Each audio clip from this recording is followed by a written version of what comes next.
Chapter 186. As soon as she saw him, May immediately threw the idea of returning to the back of her mind. "Oh my God, May!" After approaching, Irene exclaimed in disbelief, and then grabbed her hand and pulled her in front of the knight. "Dear, do you know who she is? She is the most famous actress in the Stronghold Theater, Miss May. The number of people who want to see her performance can line up from the theater hall to the street." Although the word "dear" made May's heart skip a beat, her habit of acting made her smile reflexively, and she nodded slightly. "Hello. Of course I know her. You said she is the most famous actress. Who in the Western region doesn't know the name of the star of the theater?" He sighed and apologized to May. "My wife was rude. I am Philin, hello." He did not give his name, identity, and even his surname was hidden. A surge of sadness surged in May's heart, but she still maintained the most elegant appearance on the surface. "I know you. The first knight of the Western region, the light of dawn, Sir Philin Eltec. Because of the busy rehearsal, I couldn't attend your and Irene's wedding.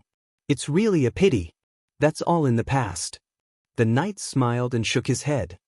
"I am a teacher now, and no longer a member of the Eltec family. You don't have to be so polite." After that, he waved to the others and said, "Let's go back and talk. I have already applied for a place to stay." "Teacher?" May was startled. Does he mean the court tutor? The lord of this town was indeed a prince, but no matter how poor the prince was, he would not ask the knight to take on this position. And what does it mean to apply for a place to stay? Shouldn't Irene be the one to bring them to a safe and reliable hotel? Before she could think about these questions, Irene had already come over and said, "Oh my God, I really didn't expect you to come here. If you acted in Cinderella, it would definitely cause a sensation." Really? May could not deny it. She had never heard of the name of a play before. It was probably written by a new playwright. Besides, she didn't have time to rehearse. She came here just to see how the Light of Dawn was doing. Maybe she could help him. After entering the town, May found something strange. This was clearly a barren town located outside the border, acting as an outpost of a fortress. Why did it look like a new city? The road was covered with grayish-black gravel, and not a single bit of mud could be seen. Moreover, the road was too wide, almost enough for two carriages to pass side by side. "What road is this?" Sam asked the question that had been on her mind. "It's strangely flat."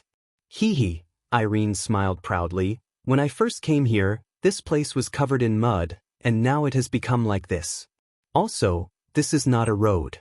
I heard from those masons that this is only the foundation of a road." "They're just bluffing," Rosia retorted. "Only a house needs a foundation. Things lying on the ground will not collapse, so why would they need a foundation? It's true, they use a kind of gray powder mixed with stones to make it flat. After sprinkling water, they use a stone roller to press it back and forth until the ground is flat. At first, I thought this was a new way of building a road, but the masons said that this was the method that His Highness the Prince had instructed them to do. It seems to be called water or something. In short, it's just the foundation." Irene was leading the way with her hands behind her back, her long braids swaying back and forth. "In the future, when there are more people and carriages, this place will be paved with slabs. That is the real road." "Slabs?" May sneered in her heart. Apart from the inner city of King City, which other city could pave an entire area with slabs? Having such a wide and flat road was already good enough. Even in Longsong Stronghold, there were still a lot of muddy ground. As they went deeper into the town, she saw that many houses on both sides of the road were being demolished. There were mud tile houses and wooden houses. Although they weren't new houses, they were far from being uninhabitable. Were they driven away by the Lord because they were blocking the street? No, they all moved to a residential area. "A residential area?" May asked, "What is that?" "A newly built residential area. Inside, there are exactly the same brick and stone houses," Irene explained.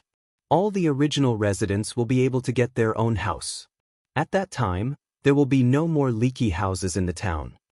Everyone can get their own brick and stone house?" May couldn't believe her ears.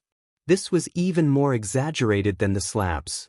In the end, Did she even have an idea of the cost of building such a house? Since she couldn't say anything in front of Philin, May had to swallow her words.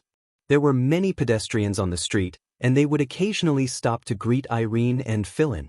May found that Irene seemed to be a so-called teacher. "Aren't you going to perform a play here?" she asked. "Why do the townspeople call you Teacher Irene?" "That's my job. The play is just a part-time job. There is no theater in this town." Irene told them about His Royal Highness summons. Although it's an open-air performance and the audience is civilians, the salary is calculated according to the stronghold standard. "I think this is a good opportunity, at least I can train myself."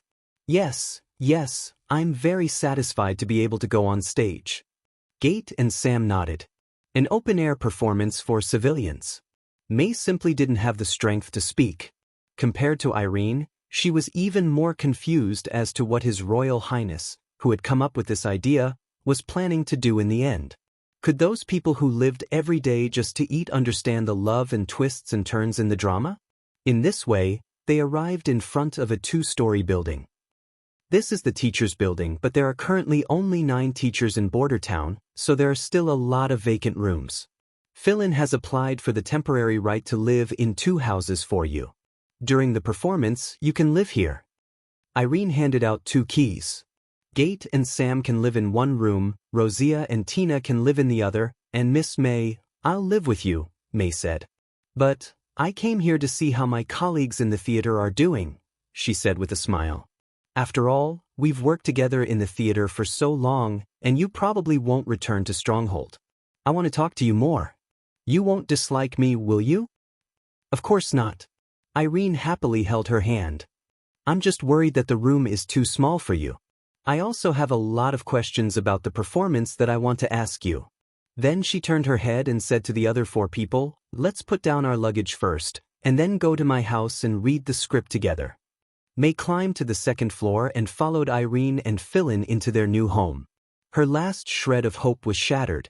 Although she didn't want to admit it, this small room did reveal a comfortable and clean feeling. The tablecloths and curtains were obviously newly purchased. They were all thin red and white cotton. The floor was swept very clean, and there was a linen carpet in the living room. There were a few strange cups on the low table in the living room, which attracted May's attention at first glance. She went forward and picked one up to examine it carefully, but she couldn't immediately recognize its material. It was light, a bit like wood, but the surface was smooth and the color was full and gorgeous. It didn't look like a cheap product that ordinary people could afford. There was also a pattern on the cup, which seemed to be 2 puppets intimately touching each other. "It's a beautiful cup, isn't it?" Irene came up and said, "But it's too expensive. It's sold at the convenience market for 5 silver royals each, and 4 are counted as a set. The people in the pattern are all in different poses." Philin said it was to celebrate payday and insisted on buying it for me. In the end, he used up all his pay. That fool. Convenience market? May deliberately ignored the latter half of the other party's sentence. She nodded. The Lord opened a market in the town square, selling some very exquisite daily necessities, but the price is not low at all. I can take you to see it tomorrow. May had mixed feelings. Everything was completely different from what she had expected. She had thought that as a defeated and captured knight without a ransom, even if he was released by the Lord, his life would be very difficult. Irene usually didn't have much savings, so other than accompanying him in suffering, she couldn't help him in any way. At this time, any help she gave to Philin Eltec would be a timely help. If she could go a step further and use her influence to persuade the local lord to let her redeem the first knight, she might be able to completely change the knight's heart. But she found that all her ideas were in vain. The other party didn't need her help at all, and could also live well in Bordertown. So should she go back? She chose to leave this place and forget Philin and Bordertown together. Chapter 187. When summer came, Marjorie's inland river fleet arrived at Bordertown. Roland deliberately received the businesswoman at the dock and checked the goods she had brought. The most important thing was the 3 full ships of saltpeter. Now the gunpowder in Bordertown had basically been exhausted, and even the First Army's shooting practice had been stopped. Although the revolving rifles had begun to be equipped on a small scale, they were only used to practice reloading, gun maintenance, and reloading ammunition. Now with this batch of saltpeter, they could finally resume the live shooting practice. In addition to the saltpeter, she also brought 2 ships of ore ingots, mainly iron and copper, as well as some green vitriol ore.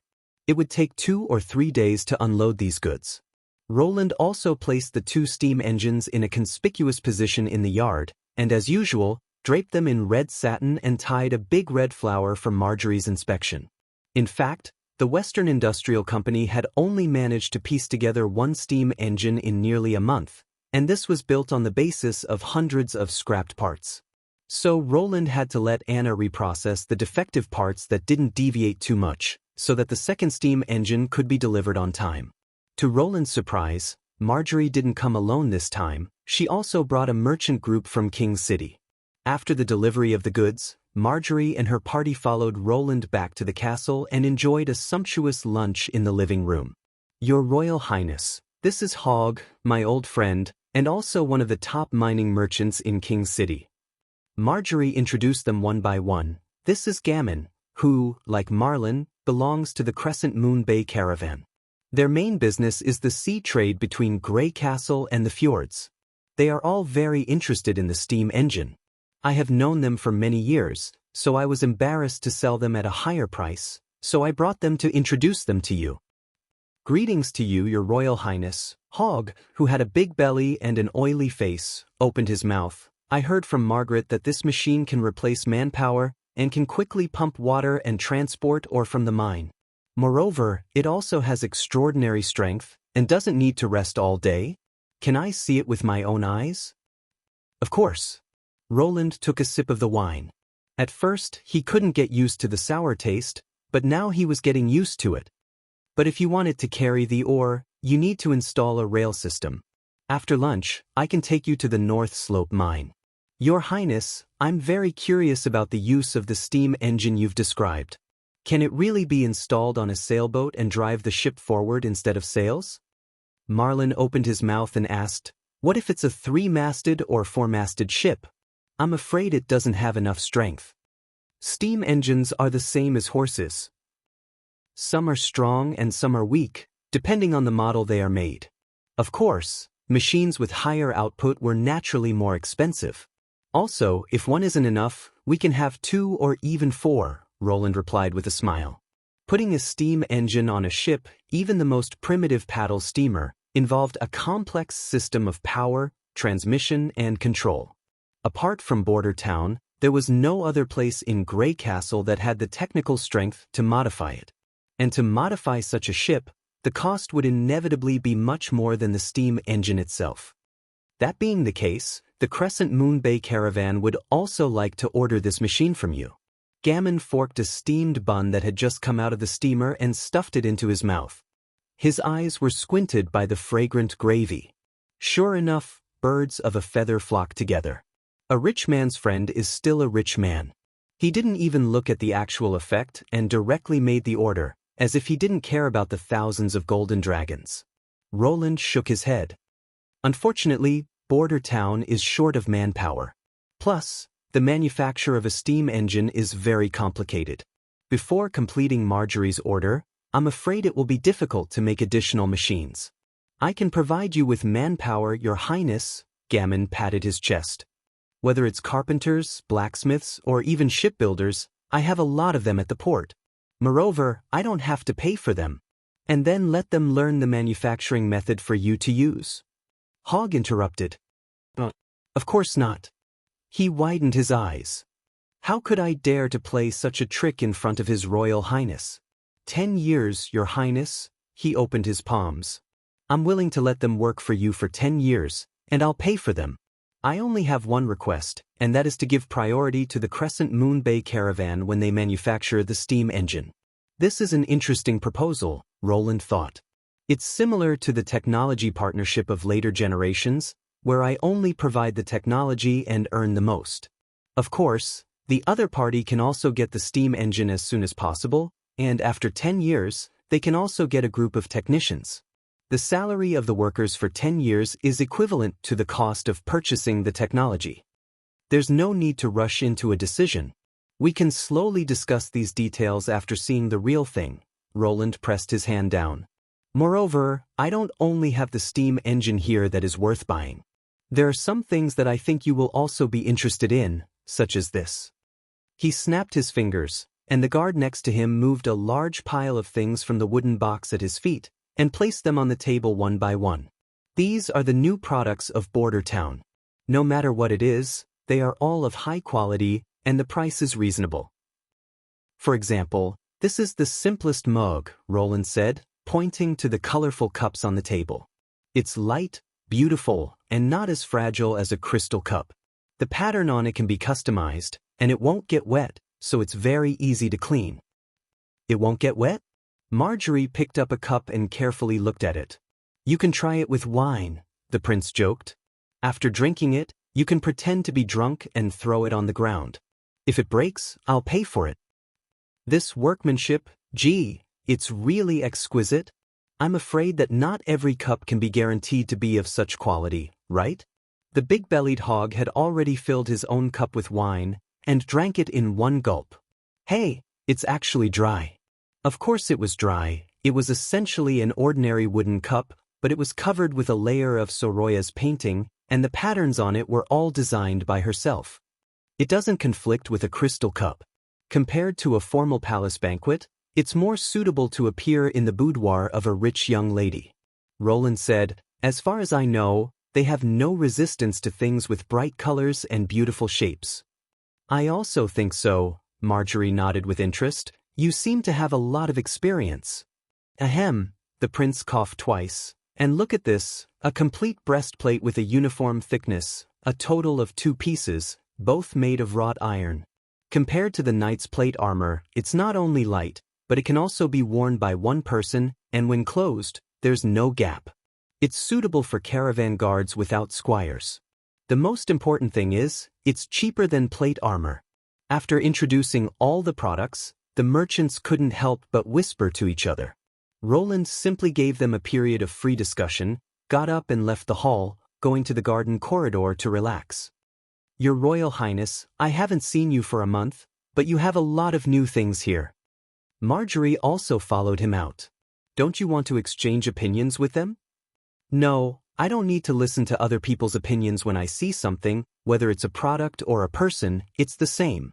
She smiled and shook her head. The caravan will probably stay here for 3 or 4 days. Can you let me see lightning again? Although she didn't recognize you, at least she didn't show any dislike last time, so I think there's no problem. Thank you, Marjorie said gratefully. It's nothing, Roland smiled. Oh yes, since you're staying here for so long, why don't you come and see a play? 3 days later, the town will hold its first theatrical performance. In just 1 month you've built a theater? She asked in surprise. Of course not. This is an open-air performance, right in the middle of the town square. I think it will certainly be different. Chapter 188. After a field visit to the North Slope mine and 2 consecutive days of negotiations, Roland reached a new trade contract with Hogg and the Crescent Moon Bay Caravan. Hogg's eyes almost popped out of their sockets when he saw the high-speed operation of the ore transportation system. He even proposed to invest money to build a factory in Border Town, specializing in the construction of mine tracks and supporting equipment, and split the profits equally, but was rejected by Roland. Attracting investment was something that could only be done when there were many people. What the town lacked now was people, not money. After all, Hogg was only a mining businessman. Although he owned several mines and managed an open-air silver mine for Earl Kambala in Silver City, he could only provide miners, which was much worse than the strength of the Crescent Moon Bay Caravan, who owned an island.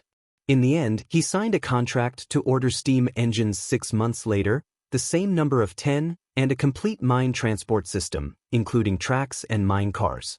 Half of it would be delivered before the months of the demons, and the rest would be made up for next year. The tone of the Crescent Moon Bay Caravan was much bigger, and Gammon directly signed a 10-year contract. When the caravan came next time, he would bring a team of 300 people, mainly composed of blacksmiths and carpenters. The remuneration of these people would be paid by the Crescent Moon Bay, and Roland only needed to provide accommodation and food. The steam engines they produced in the next 10 years would be sold to the Crescent Moon Bay first, and after 10 years, they would voluntarily decide whether to stay or leave. This point was negotiated repeatedly by Roland. There was no doubt that there would be confidence of the caravan in this group of people, and even with this, the other side would inevitably choose as many people as possible who were loyal to the Crescent Moon Bay, and when the time came, it was unknown whether half of them would decide to stay. But for Roland, skilled workers were always not enough, and leaving 10% was a profit. He was never worried about technical advantages, but worried that no one would come to transform his technology into practical products. In addition to the steam engine, the second big order came from the transformation of ships. Together with the 300 craftsmen, there were also 2 river sailboats. The Crescent Moon Bay caravan hoped that Border Town could transform them into steam-powered paddle steamers. The transformation fee for a single boat was as high as 1,800 golden dragon coins. The 2 boats added together directly exceeded Marjorie's steam engine order. In contrast, although the mug had received 3 orders, the total amount was less than 300 golden dragon, and that was when Roland raised the price 10 times higher than the convenience store. He couldn't help but sigh at the difference in profits between industrial products and civilian products. If he couldn't mass-produce them, civilian products would just satisfy the needs of the town's residents. To the prince's surprise, the iron breastplates and the iron farming tools were neglected. Later, it was during dinner that Marjorie answered his doubts. Although your breastplate is indeed cheaper, the production is too small. If you resell it, after deducting the transportation costs and taxes, you might only make 5 or 6 golden dragons worth of profit. Also, your armor was forged by a hydraulic hammer, right? Or a steam engine. In any case, the price of this armor is very fixed. It's expensive because of the high-quality iron, not because of the labor. She paused. It's even less necessary to buy it for your own use. Sea merchants, whether guards or sailors, rarely wear heavy iron armor, which will make them sink quickly when they fall into the water. Most of the time, the armor is a shackle for them, not protection. The same is true for farming tools. If you can't get a lot of cheap iron, even if it's cheap, it won't be much cheaper. Compared with the local similar goods, it's difficult to form an advantage. Unlike those colorful cups, the price is completely uncertain. If you meet a nobleman who likes it, you may be able to earn several times the price. I see. Roland thought about it and found that it was true. For goods with stable prices like armor and farming tools, it was difficult to push down the price too much when the material cost was a large part. He was cheap because the steam engine forging was more efficient than the water hammer. Unfortunately, this price difference was not enough to attract the interest of big businessmen. Moreover, the white plate armor with Soroya's piercing coating was also part of the First Army's change of equipment. Before the iron production increased, it was impossible to sell it in large quantities. The day of the anticipated opening of the play soon arrived.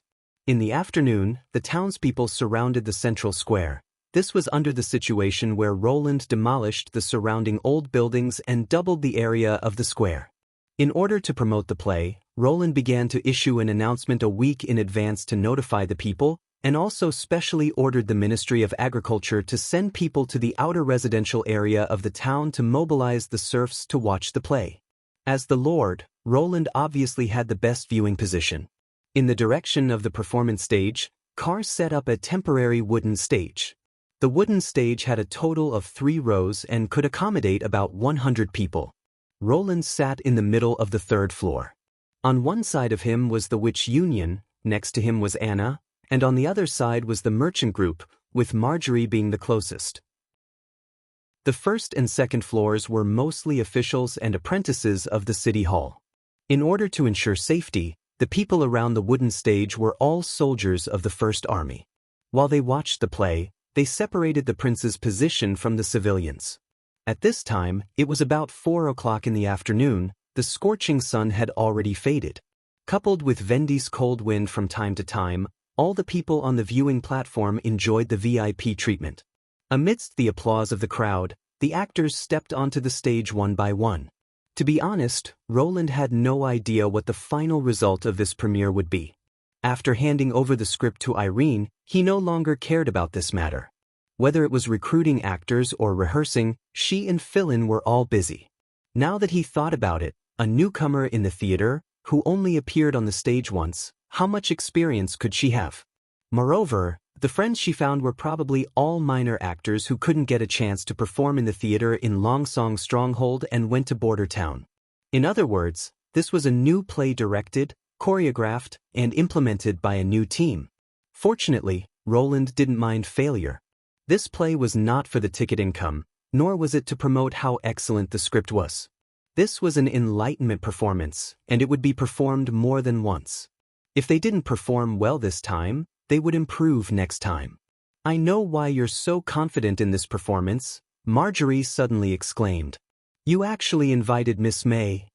Roland was stunned. "Who?" "May, don't tell me you don't know about this." "God, before I came here, I saw her performance in King City." Marjorie smacked her lips. "She's the best in both the understanding of the role and the creation of emotions. A prince's search for love won countless tears. Even Cajun Fells was full of praise for her." "Who's Cajun Fells?" Roland rummaged through his memory and found that he had no impression of this name at all. "Your Highness, are you really from King City?" Marjorie blinked. "If I may ask, who is the person you're most familiar with in King City? Except for the people in the court." "Magic Hand Yorko," Roland blurted out. He immediately realized that something was wrong. Karina gave him a meaningful look. "The most famous playboy. I heard that women can't forget him with just his hands." "I see. With just his hands?" Anna tilted her head. Chapter 189. There were no curtains, no speeches, only a wooden board separated the stage from the preparation room.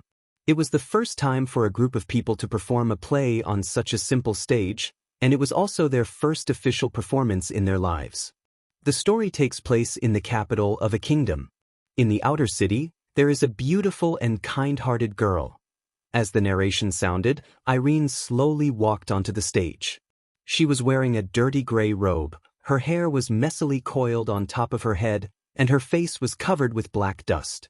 Swinging the broom in her hand, she carefully swept the floor, and from time to time bent down, using the corner of her robe to wipe off the dirt that was difficult to remove. After several days of rehearsal, Irene had already memorized the entire plot process. The story was very simple. A commoner woman who had lost her mother was bullied at home, but because of her kindness, she saved a witch. The witch used her magic to send her to the ball held by the prince, and she fell in love with the prince at first sight. However, her magic time was limited, so she had to leave the ball in a hurry, leaving behind a crystal shoe in her panic. In order to find this beautiful girl, the prince did not hesitate to search the whole city, and finally found her in the outer city, after which the two lived happily together. The story was simple and easy to understand, and the plot was different from the usual description of the love between the princess and the prince. Instead, the commoner woman relied on her good nature to obtain the help of the witch, and finally won the prince's favor. As the protagonist of the play, Cinderella, from tolerating the bullying to mustering the courage to resist, was also something that the actors needed to focus on. But Irene never thought that May would actually give the role of the heroine to her. She was very happy that the star of the Western region was willing to perform with her on the same stage, and as the pillar of the Longsong Stronghold Theater, May had enough pride and confidence to play the leading role in any play, but in Cinderella, she took the initiative to play the role of the leading role's half-sister. This made Irene somewhat unbelievable, until the other side repeatedly stressed that this was a performance for a newcomer, and Irene accepted the role of Cinderella. In the following rehearsals, she worked hard. Not only did she practice every scene repeatedly, but she also pestered May, who shared the bed with her, to teach her acting skills after the candles were extinguished. She didn't want to let May down. Fortunately, Irene was not inexperienced. Looking at the eyes of the countless people below the stage, she relaxed her body and repeated the content that she had practiced repeatedly. So far, she felt that she was in good condition and did not make any mistakes. When Rosia, who was playing the role of the witch, was so nervous that she forgot her lines, she even encouraged her with her eyes. "I'll share half of the oatmeal with you. Don't eat too fast, it's still hot. Thank you for your kindness, little girl. I will repay you." When Rosia walked backstage with a hunched back, the crowd applauded one after another. This made Irene feel relieved. One had to know that forgetting one's lines during an official performance in the Fortress's theater was an intolerable mistake. The nobles would only jeer at the actor instead of applauding him. At this moment, May appeared. This scene was the first conflict between the mean elder sister and Cinderella. Under the elder sister's bullying and humiliation, the latter could only hide in the basement and cry in front of her mother's portrait. But when the other party stood in front of her, Irene suddenly found that the atmosphere on the stage had suddenly changed. She was no longer the silent star of the theater during rehearsals. She had become the ruler of the stage. Her arrogant manner, perfect body movements, and undisguised contempt in her eyes made Irene feel a strong sense of oppression. "Hey, look, who is this? What are you thinking about instead of working in broad daylight? You pitiful thing that no one wants. Hurry up and clean my gown. Don't be so clumsy. This is a formal dress for a banquet. You can't afford to damage it." May pushed her fiercely. Originally, Irene should have pretended to fall, but under the other party's cold eyes, she couldn't help but take a few steps back and accidentally tripped herself. Without any buffer, she fell to the ground. Her elbow hit the stage floor, and a burst of burning pain came. Really a useless waste. May no longer looked at her. Instead, she walked to the center of the stage, faced the silent square and the crowd, and began her monologue. As expected of Miss May, Marjorie lowered her voice and praised. With a few simple words, she attracted everyone's attention. This role has been completely brought to life by her. "Well, she's really good." Roland nodded. "But this person is too good." The disgust and contempt she showed for Irene seemed real. Even sitting here, he could feel her ruthlessness. The emotional appeal could be seen from the expression of the whole audience. But she was not the main character. Irene's originally good performance suddenly lost a lot of color in front of her. If this went on, I'm afraid that the supporting role would be superior to the main character. Irene was a little stunned. She knew she had to stand up quickly. May's monologue was mainly to express her desire for the prince and to lead to the palace ball. It wouldn't last long. She had to leave the stage before the scene changed. But the familiar feeling from the past rehearsals had left her. For the first time, Irene found the stage so strange. "Is this all you've got?" It wasn't until May finished her performance and walked past her. The fluttering hem of her dress slapped her face that she came back to her senses. The other party didn't speak, but Irene read this sentence from the Star of the West's cold eyes. Irene knew that May couldn't pull her up. The two of them were like fire and water. Once they reached out, the play would be over. She bit her lips, and the smell of iron overflowed from her lips. Looking at the back of May disappearing behind the partition, she wanted to get up and leave, but Gate and Sam had already trotted up with the props. Sam also took the opportunity to place the barrels in front of her and whispered, "The next scene is still yours. Go on, come on." Irene knew that this was against the rules, but indeed, she had missed the opportunity to go on stage. So the audience saw a wonderful scene change. Cinderella sat motionless on the stage, and the surrounding scene changed from the living room to the basement. The beautiful round table and wooden chair changed into barrels and rattan baskets. The people carrying the props went back and forth, but the girl remained in the same position, as if frozen in time. The next plot was Cinderella trapped in the basement, and the witch appeared to rescue her. Not only did she give her beautiful clothes, but she also summoned a carriage that could directly take her into the palace. Remember, the time can only last until midnight. You must leave the palace before the dragon bell rings. Otherwise, the clothes and the carriage will disappear. I know, thank you. At this time, Irene still hadn't gotten rid of her bewilderment. Previously, when she was hiding in the backstage and secretly watching May's performance, she only felt that this woman was very free and at ease, and in front of more than 1,000 spectators, she only felt that this woman was very powerful. But when she stood on the stage and faced this bright star, she completely understood the other side's amazing acting skills. Is this the distance between a star and a flower? Chapter 190. The prince actor is quite handsome, but his expression is too stiff, Marjorie said. Ah, it's him. Roland was a little surprised. The Light of Dawn, the first knight of the Western region, is now a teacher in Border Town. He's not an actor. Not an actor? The businesswoman was surprised. Then how can he go on stage? We have limited manpower, he said with a smile. Look at the other two. They are the actors who moved the props for the scene. If they were to play the prince, they would not be able to make Cinderella fall in love with them at first sight. You're right. Irene, who had changed into her costume, stood aside and watched May walk to Philin Altek, put her hand on his shoulder, and dance with him. No, Philin didn't know how to dance. He was just guided by May's exquisite dancing skills and swayed with her steps. This part didn't appear in the rehearsal. Irene realized that this was an impromptu performance by May. The elder sister tried to seduce the prince in every possible way, but the prince remained unmoved. He only maintained a polite conversation with her until Cinderella appeared in front of the prince. Only then did the prince shift his attention to this beautiful woman with bright eyes and white teeth. Irene knew that as long as she walked over, Philin would leave May aside according to the script and play out the love story of him falling in love with her at first sight. However, anyone could see that her current muddle-headed appearance was not attractive to May at all. Why would the prince leave her, who was more beautiful and moving, and choose her, who was ordinary? At this moment, she saw the look that Philin cast at her. There was helplessness, comfort, encouragement, and love. Irene felt that the stage suddenly quieted down. The laughter, cheers, and discussions of the townspeople disappeared. Her friends in the theater also disappeared. Only May, Philin, and herself were left on the stage.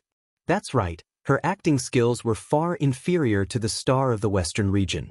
So, should she just give up and admit defeat? No, a voice in Irene's heart whispered to her. No, she wanted to continue acting. This was a rare chance for her, or rather her last chance. If she gave up, she might not get another chance like this again, to be able to compete with such an outstanding actress on the same stage. She also wanted to become a person like May, who could stir up the atmosphere of the audience with her every movement and let everyone's focus gather on her. I'm sorry, May, she said in her heart. If the prince was an actor in the theater, she wouldn't even have the courage to compete. It was almost impossible for her to defeat the Star of the West with her acting skills now. But he wasn't. He is the Light of Dawn, my lover, Irene thought. Please forgive me for being shameless. I don't want to lose to you in front of him. The stage disappeared, and in front of Irene was a wheat field. The golden ears of wheat had matured and hung down heavily, swaying gently with the evening wind, waiting for people to pick them. In the distance, she could see the setting sun falling into the horizon, gilding the slowly flowing Redwater River with a layer of warm color. This was the place where they often met. In the reddish-orange sunset, the prince turned back into the knight, who had been in love with each other for a long time. As long as she revealed her most beautiful side in front of him, he would never be able to look away from her. This was not acting, but her true self. Irene lifted the robe that was in the way, tied a knot, and walked towards Philin. Confidence returned to her heart, and everything was so natural. She walked to the knight and smiled at May, who unconsciously released her hand on his shoulder. "Can I dance with you?" she asked. A familiar smile appeared in Philin's eyes. Of course, Mississippi, although he wasn't as skilled as May, but under her guidance, the knight's dance was more natural than before, and the tacit understanding between the two infected the audience. Everyone began to applaud and whistle, followed by cheers from all directions. The noise brought Irene back to the stage. She stood on tiptoe, kissed the prince on the cheek, then pushed him away and quickly ran backstage. At the same time, the deep sound of the bell rolled over the square, echoing faintly from the distant mountains, no more, no less, exactly 12 times. Soon, the play came to an end, and it was the final climax of the play. The prince searched from house to house in the outer city, and finally came to Cinderella's house. At this time, the little girl had changed into a dirty gray robe, holding a broom, and was pushed aside by her sister. But her sister was still beautiful, and could also wear the crystal shoe. "Your Highness, what are you hesitating for? I am the person you are looking for." "No, she is not. You shut up for me." Although at this moment, May's performance was not inferior to before, and even a bit more oppressive, Irene no longer cowered. She walked out from the corner, step by step, to the center of the stage, and looked directly at the other side, revealing an unyielding and defiant look. The audience applauded this wonderful scene. At this moment, the witch suddenly appeared. She waved her hand, letting Cinderella put on the evening dress again. "Your Highness, she is the person you are looking for." Rosia forcefully tore off Irene's gray robe, revealing the evening dress underneath. Almost at the same time, her coiled hair suddenly scattered. After smoothing it out, the Cinderella who stole the prince's heart once again appeared in front of everyone with an incomparable posture. The atmosphere of the audience exploded in an instant. Everyone was boiling under the embrace of the prince and Cinderella, and the sound of a gun salute from outside the stage pushed the atmosphere to the climax. The long applause and cheers continued until the end of the narration. The actors bowed and left the stage, and everyone did not stop applauding. "This is really wonderful," Marjorie clapped. "I thought that the little girl would be completely overwhelmed by May, but I didn't expect that she would be able to come back in the end, and I don't know if it was an illusion, but her interaction with the prince was more natural than May's, as if she really should be with the prince." "It is indeed surprising," Roland nodded. "Irene at the back was like a different person. It should be her own performance, so she could maintain her confidence under the aggressive May." In a short time, the prince turned back into her husband and got rid of the shackles of the stage. This ability is also very good. In time, presumably she can also become a rising star. In addition, the bell and the gun salute created by Echo were also perfect. Because there was no rehearsal, Roland only told her to play freely before the play began. He did not expect the effect to surprise him. May closed her eyes. She tried hard to let the role of the prince be played by Philin Eltec, in order to leave a deep impression on him on the stage she was best at. She used her acting skills to completely defeat Irene, in this way to show him the gap between Irene and herself. For this, she did not hesitate to stay in the town for nearly a week, rehearsing the play with some actors she usually would not look at. After such a long delay, she was afraid that when she returned to Longsong's stronghold, the theater owner would not be as enthusiastic as before. And the most ridiculous thing was, even on the stage, she did not completely defeat Irene. She did not lose to the other party's acting skills, but to the other party's love. In this case, it was time to let go.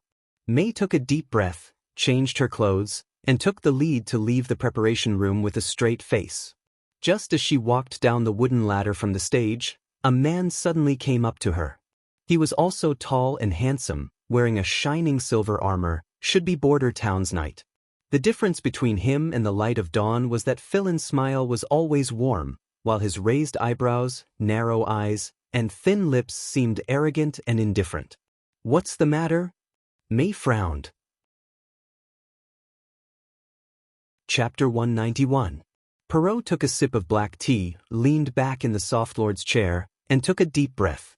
It had been more than 2 months since he took over Longsong's stronghold, and he found that he liked this hall more and more.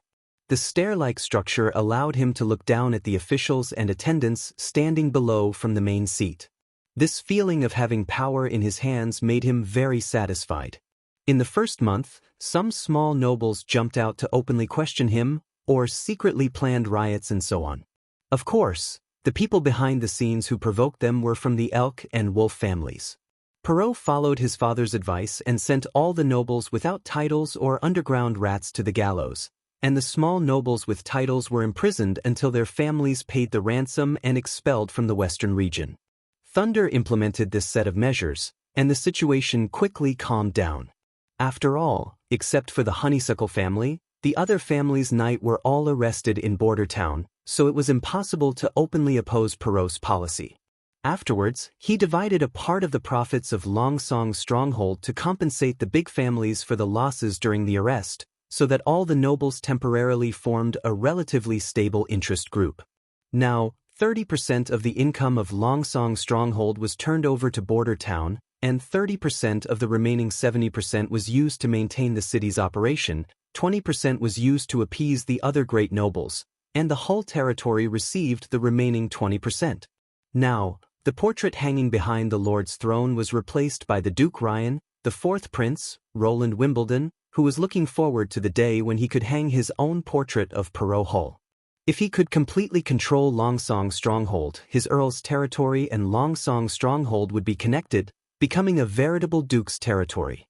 He could also save 50% of the taxes paid to appease the nobles and invest it in Longsong's stronghold's business and trade in exchange for more generous returns.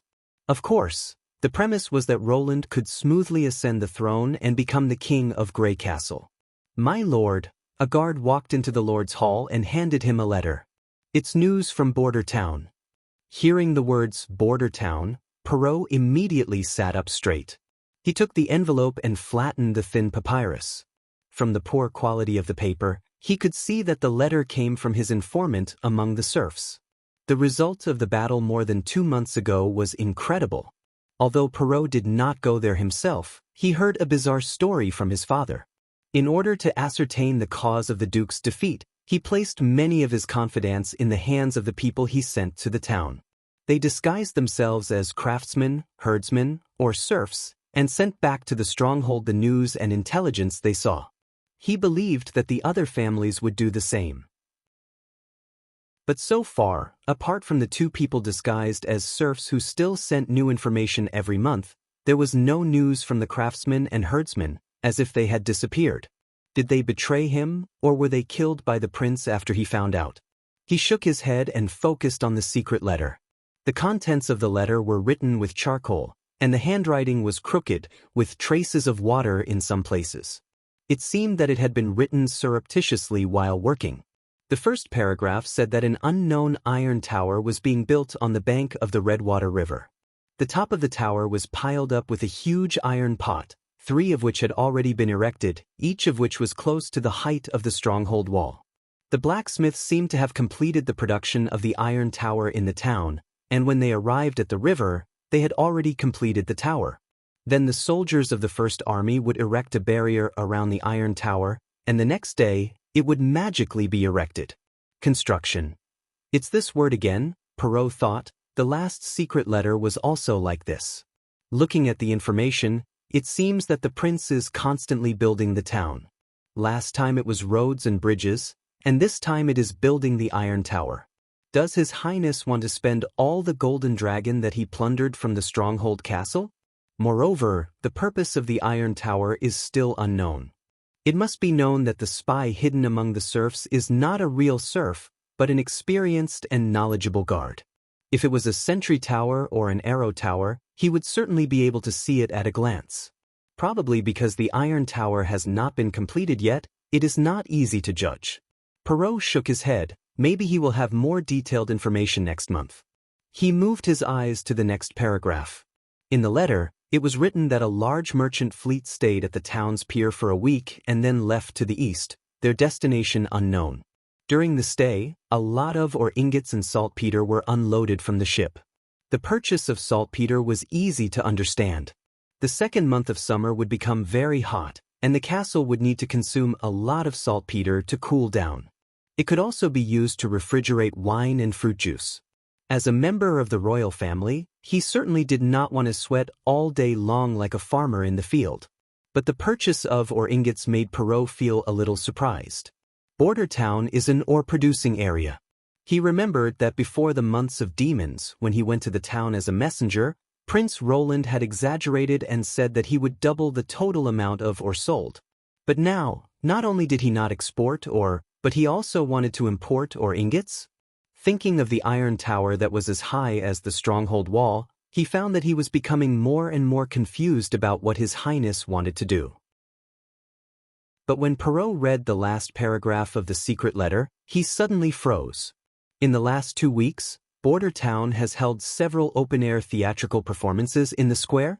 They don't charge tickets, the names of the plays are unheard of, and they even encourage the serfs to watch.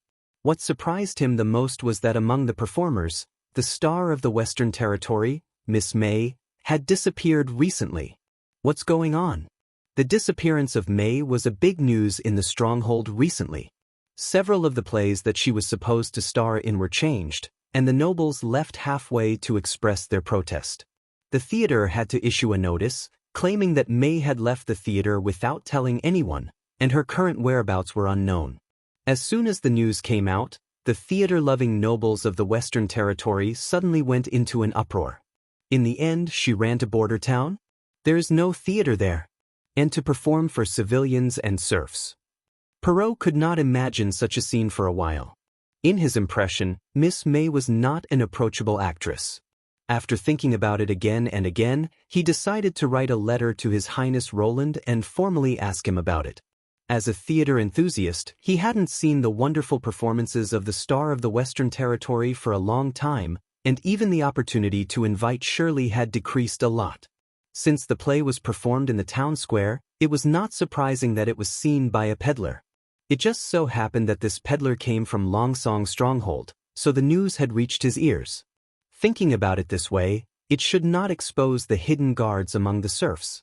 Just as Perrault was about to let the attendants draft a letter, a knight quickly walked into the hall and said in a hurry, "My lord, the guards at the East Gate Watchtower have found a night team approaching the stronghold." Can you tell where they came from? He suddenly stood up. Chapter 192. There were about 50 people, all dressed in armor, shining in the sun. There were 4 flags in the team. 3 of them were the flag of the royal family of Grey Castle, the Twin Spears Tower flag, and the last one was the flag of the Horsehead Tower flag.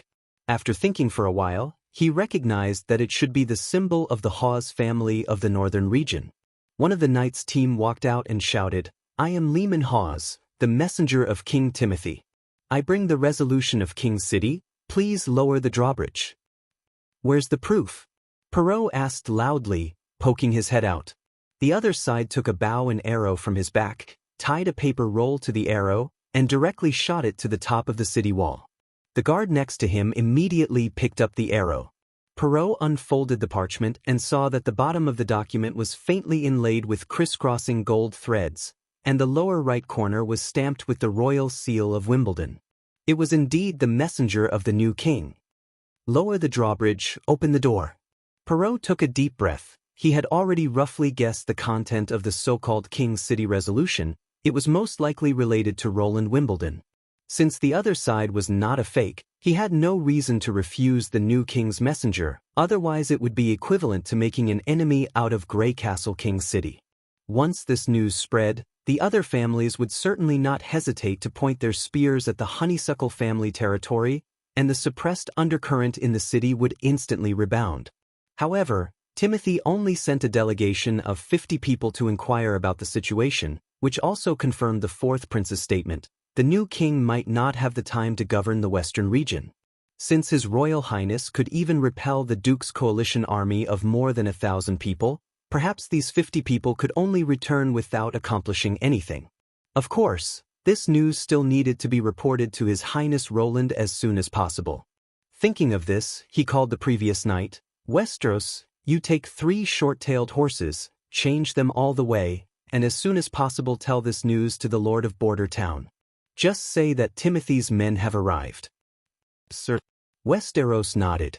Seeing the knight turn around and leave, Perrault sighed, "Let's go down and welcome the new king's messenger." Only when he stood at the city gate did he realize that other than the dozen or so people at the front of the procession who seemed to be in high spirits, the rest of the night looked a little dispirited. Their bodies were hunched as they sat on their horses, as if they would collapse at any time. "Hello, Sir Leman," Perrault nodded in greeting. "I'm the fortress manager, Perrault Hull of the Honeysuckle family." The word fortress manager made him feel a little awkward. If he was really in charge of the western region and the Duke of Stronghold, he would not have to salute the messenger, nor would he have to greet the messenger at the door. He would only have to wait in the Lord's castle and wait for the messenger to ask for an audience. "I've heard of your name in Coldwind Ridge, acting Duke." Lehman dismounted from his horse and walked up to him with a smile. "Your western territory is really a strange place." Duke Ryan gathered an army but was unable to capture a small town. Instead, he lost his life. This is rare in Grey Castle. Of course, this might be good news for Honeysuckle. Perrault automatically ignored the sarcasm in his words. "How are your subordinates? They look a little uncomfortable." "Don't worry about them," Lehman glanced back at him. "They probably haven't acclimatized to the climate after such a long journey. They'll be fine after a short rest. To be honest, this place is too hot. It's the north that's too cold." Since the other side didn't care, Perrault didn't bother to pay attention to this matter. "I'm curious, why did His Majesty's messenger set off from Coldwind Ridge instead of King City?" "Because His Majesty Timothy is currently in the northern region," he said bluntly. Duke Ace took advantage of the fact that the border guards were weak to create riots in the north. He was suspected of rebellion, so the king had to send troops to suppress the rebellion. Rebellion? Perrault frowned. This didn't make sense. Although the border guards had knight and mercenaries from all over Grey Castle, most of the members were still the Duke's own subordinates. How could he start a rebellion when his own subordinates had suffered heavy losses? Thinking of the Duke Ryan's letter that he intended to take advantage of this opportunity to annex the northern region, a bad premonition arose in his heart. Could it be that Timothy Wimbledon had the same idea? So what was King City's decision? "A recall order," Lehman said. "His Majesty sent me here precisely because he didn't want to see the western region also fall into chaos. If I remember correctly, as early as the months of Demons, His Majesty sent a recall order to Roland Wimbledon, but he still hasn't returned to King City. The document should have been sent to Stronghold 5 months ago, but His Highness Roland didn't return to Stronghold to take refuge before the months of Demons like the previous lords." Perrault paused. At that time, he was in Border Town leading his people to resist the invasion of demonic beasts, so he couldn't immediately return to King City. Now it's been almost 3 months since the end of the months of Demons, Lehman couldn't deny. "The king sent me to escort him back to King City." "When do you plan to go to Border Town?" "We'll leave early tomorrow morning."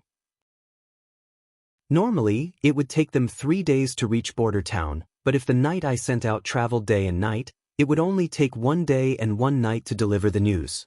In this way, His Highness Roland should be able to make preparations. Perrault thought, "I can only do this much." Leading the delegation to the Stronghold's camp, he stopped and said, "This was originally the Duke's Night Regiment station. You can rest here for the night, dinner will be sent to you. As for Mr. Messenger," he looked at Lehman Hawes, "the castle will hold a sumptuous dinner for you, please be sure to attend." "Thank you for your generosity, Sir Perrault," the latter said with a smile. After the dinner, Lehman returned to the camp and walked into the central tent. Several of his men immediately surrounded him. "How is the situation?" he asked. "There are people watching all around, and there are nearly 100 troops stationed at the exit, but most of them don't have complete armor, so they should be the city patrol," one of them reported. "It seems that the Lord doesn't trust us.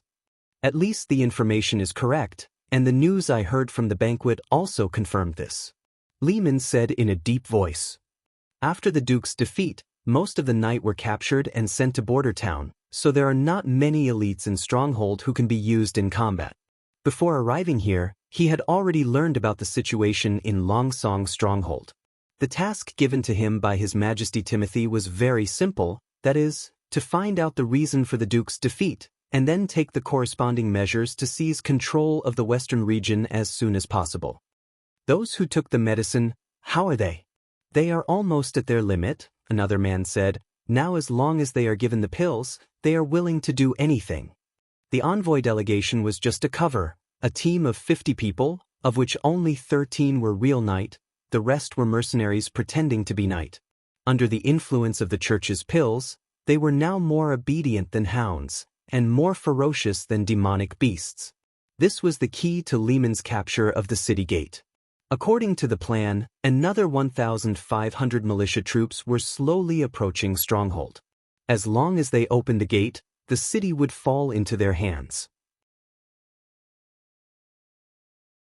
Chapter 193. The play was a great success. In 2 weeks, there were 3 performances of Cinderella, and many people saw it more than once.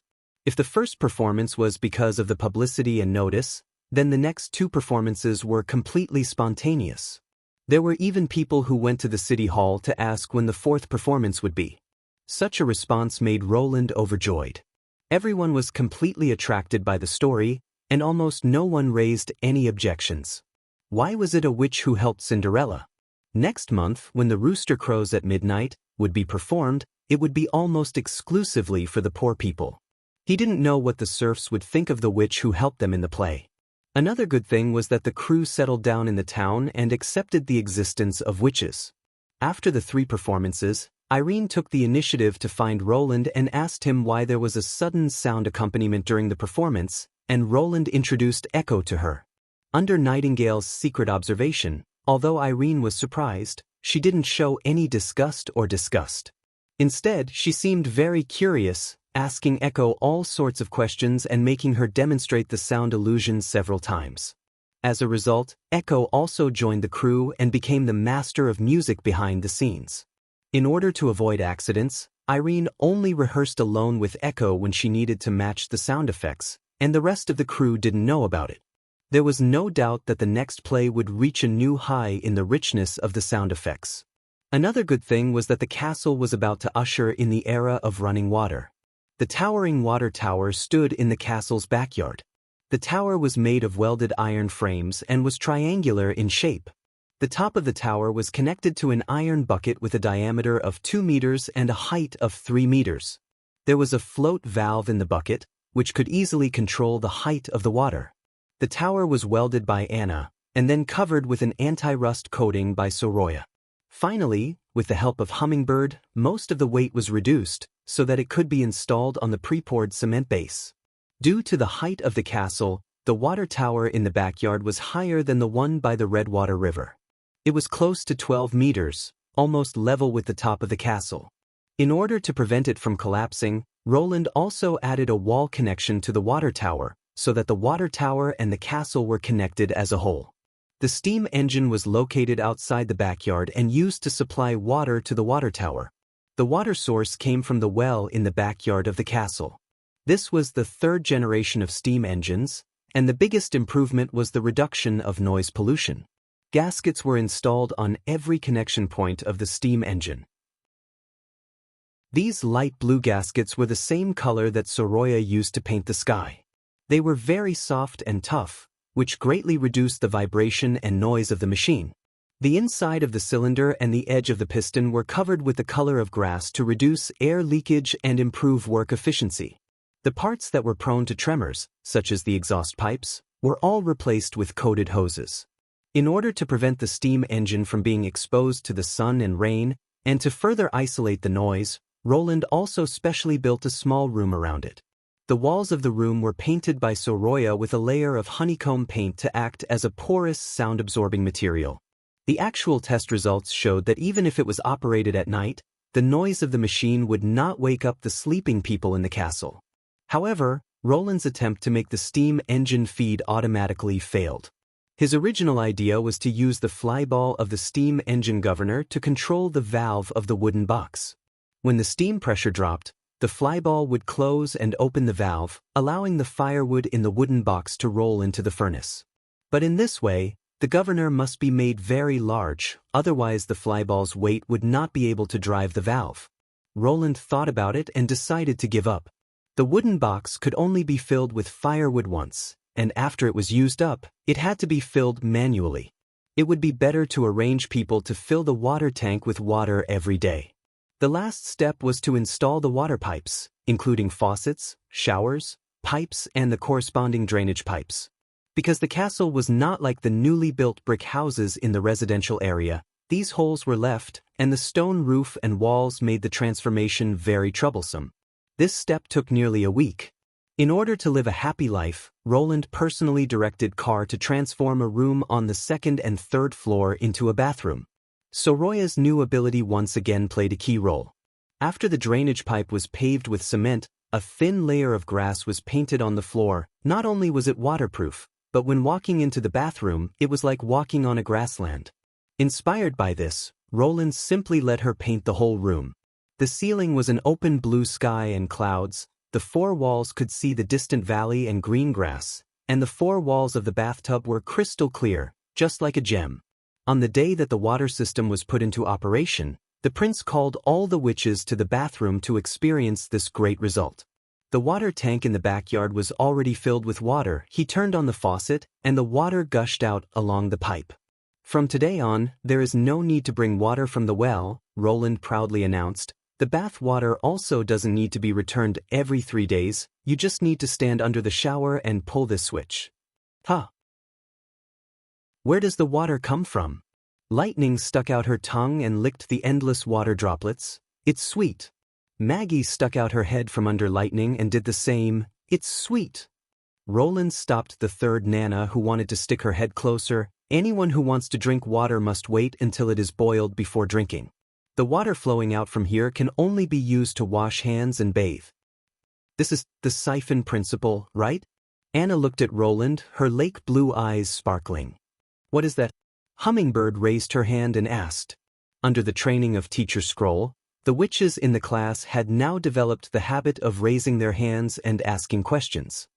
According to elementary physics, when the liquid level of two containers is different, the two liquids are connected by a pipe.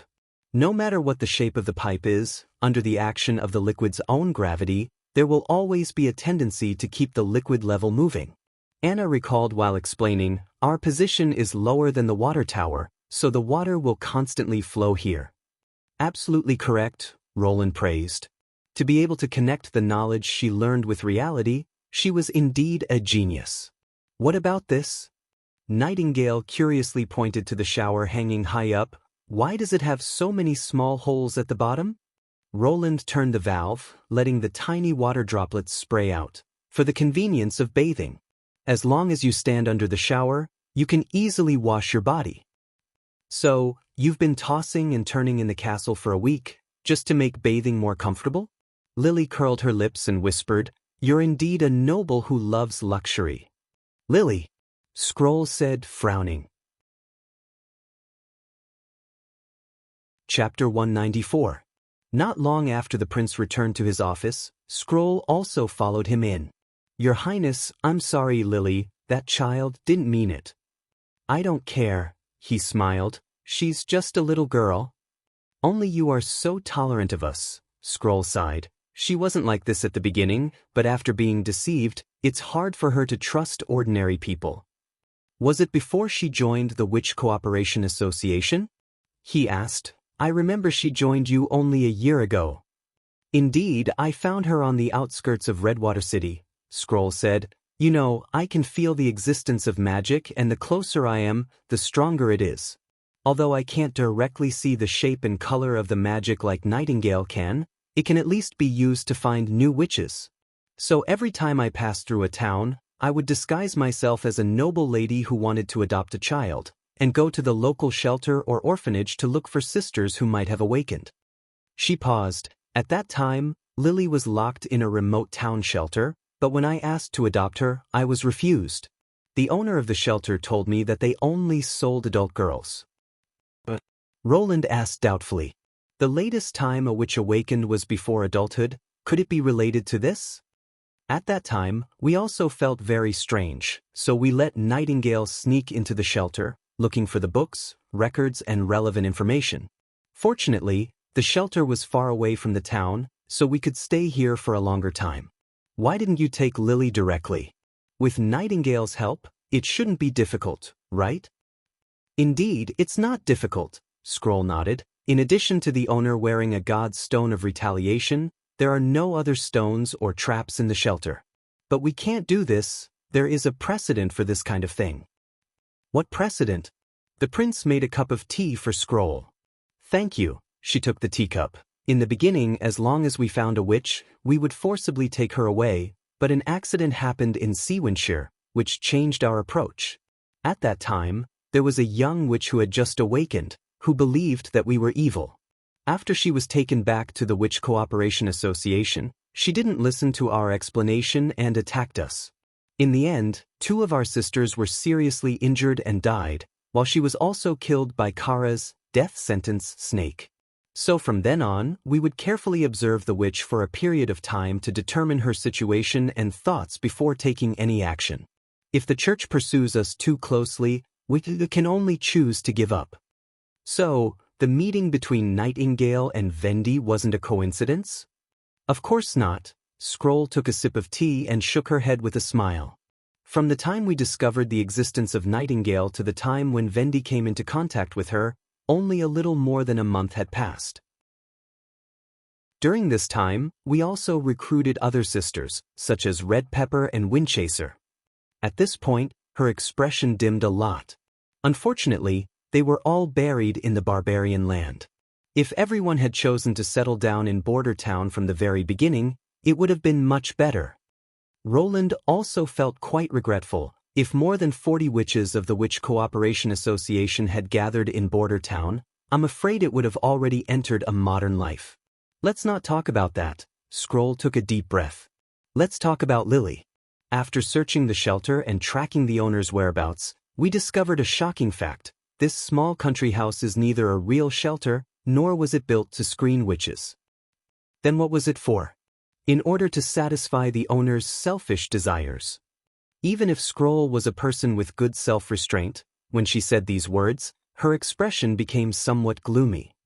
Every week, the owner would go to the slums of Redwater City, abduct those homeless girls, and deceive them by saying that he was a kind-hearted aristocrat who had opened a shelter in the suburbs, and that there would often be great aristocrats who would disguise themselves and come to choose their adopted daughters. As long as they were chosen, they wouldn't have to worry about food and clothing for the rest of their lives. Not everyone would be deceived, but, over the past 10 years, there have been hundreds of girls who have gone to the shelter. So many. Roland frowned, but you said that the shelter's scale is not large. Hundreds of them are just records in the account book, most of them are dead, she whispered. In the past 10 years he has found a total of 3 witches, all of whom were sold to the church. As for the other girls, if they were relatively good-looking, he would also dress them up and sell them to those who needed them. As for the ones that no one cared about, he would kill them in the woods of the shelter. For a moment, the prince didn't know what to say. Suddenly, he felt a pair of hands gently placed on his shoulders from behind. The probability of a witch's awakening is not high, so after deducting the shelter's expenses, the golden dragon that he earned over the years was about 20, according to the account book. But for these 20 golden dragon, nearly 300 people died, and the pits in the woods were filled with corpses. When Kara interrogated him as to why he did this, he unexpectedly said that earning the golden dragon was not his original intention, it was only to maintain the shelter's operation, and that it was also for this reason that he only sold adult women, which could be sold for a much higher price than an ordinary woman. His purpose was to enjoy the pleasure of having the power to decide the life and death of these wandering girls. He felt like he was a king. Kara, in a rage, killed him, and when we tried to disperse the group of girls, most of them glared at us, as if we had taken away their chance to be adopted by the nobility. Lily was also like this at first, until Kara took her to the woods behind the small building, where she saw her friend, the lucky girl who had lied about being chosen by the nobility and left the shelter a month ago, as well as several smelly pits. After that, Lily vomited and fainted in Kara's arms. When she woke up, her expression was dull, and there was no spirit in her eyes. Later, under the care of Vendi, she slowly recovered. From then on, she was full of vigilance and distrust towards ordinary people, especially the nobility. Scroll said, "But I believe that she will slowly correct this view. After all, you are also a member of the nobility." So that's how it is. Roland secretly sighed in his heart, after experiencing this kind of thing, to still be able to pull himself together. It can be said that he has a strong will. Scroll picked up the kettle and refilled their cups. After a long silence, she opened her mouth and said, "Your Highness, I have a question to ask you." "What question?" He was startled and found that Scroll's expression was somewhat serious. "Nightingale, are you also here?" "Well," Nightingale appeared. "Do you need me to leave?" "No, You already know about this matter, she shook her head. Just accompany me to witness it. Chapter 195. For a moment, Roland wondered if he had misheard. What? Scroll bit her lip and repeated it again. This time he was sure that he hadn't misheard. Would a witch care so much about his marriage? Are you sure that witches can't have children? Is it because, for some reason, it led to a wrong understanding? For example, the holy mountain.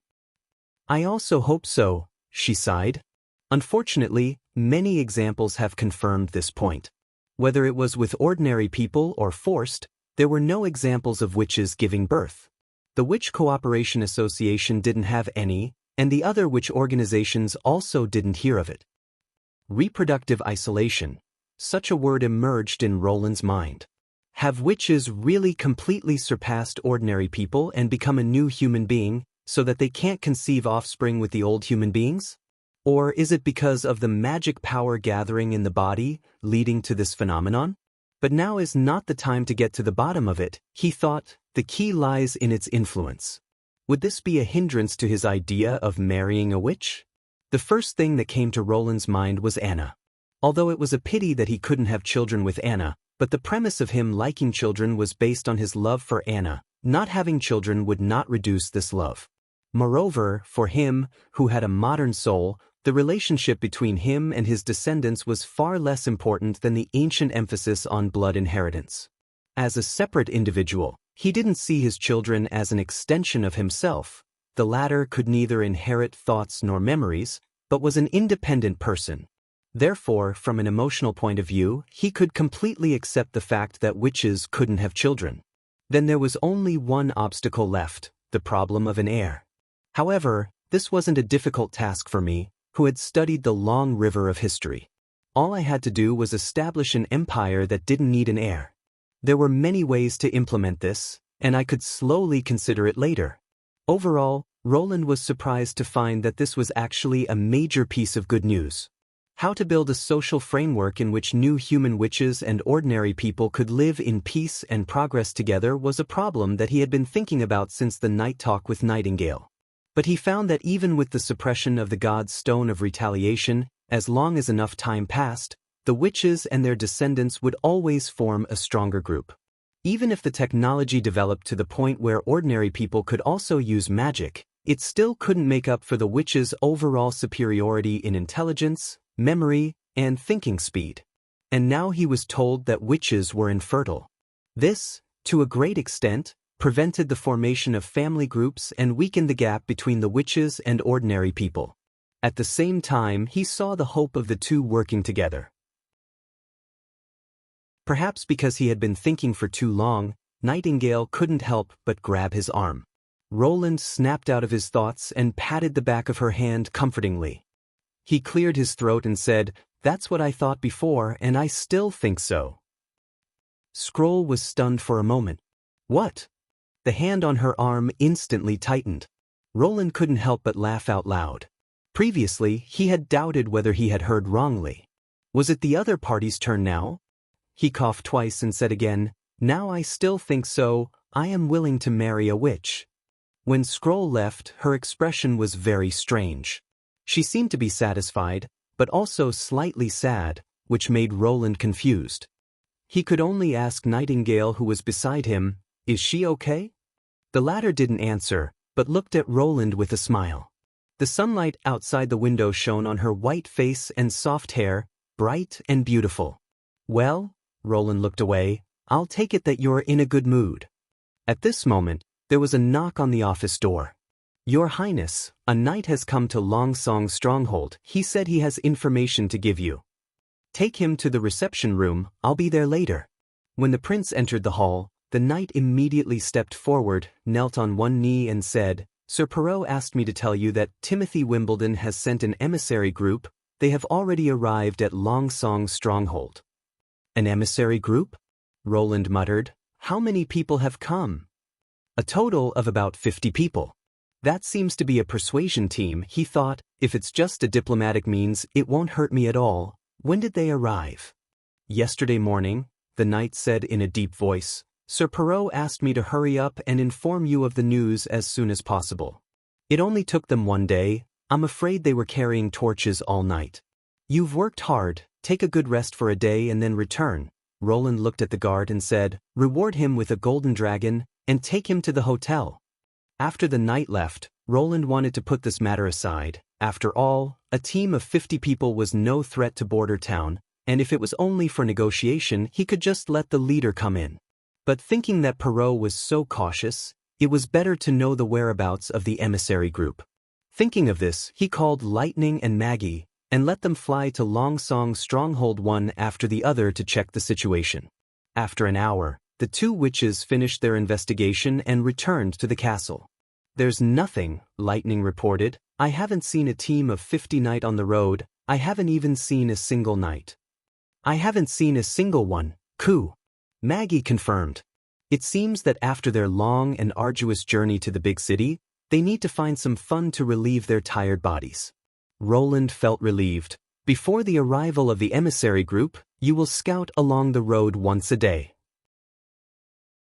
He paused. By the way, how's the progress of the map you drew? I've put together hundreds of maps, almost enough to fill Soroya's room, Lightning said. She has now moved the map to the backyard. Do you want to see it? Okay, Roland said with a smile. The backyard of the castle had been turned into a botanical garden, and since Sean had brought back the crop seeds from the port of Clearwater, the things planted here had become even more bizarre.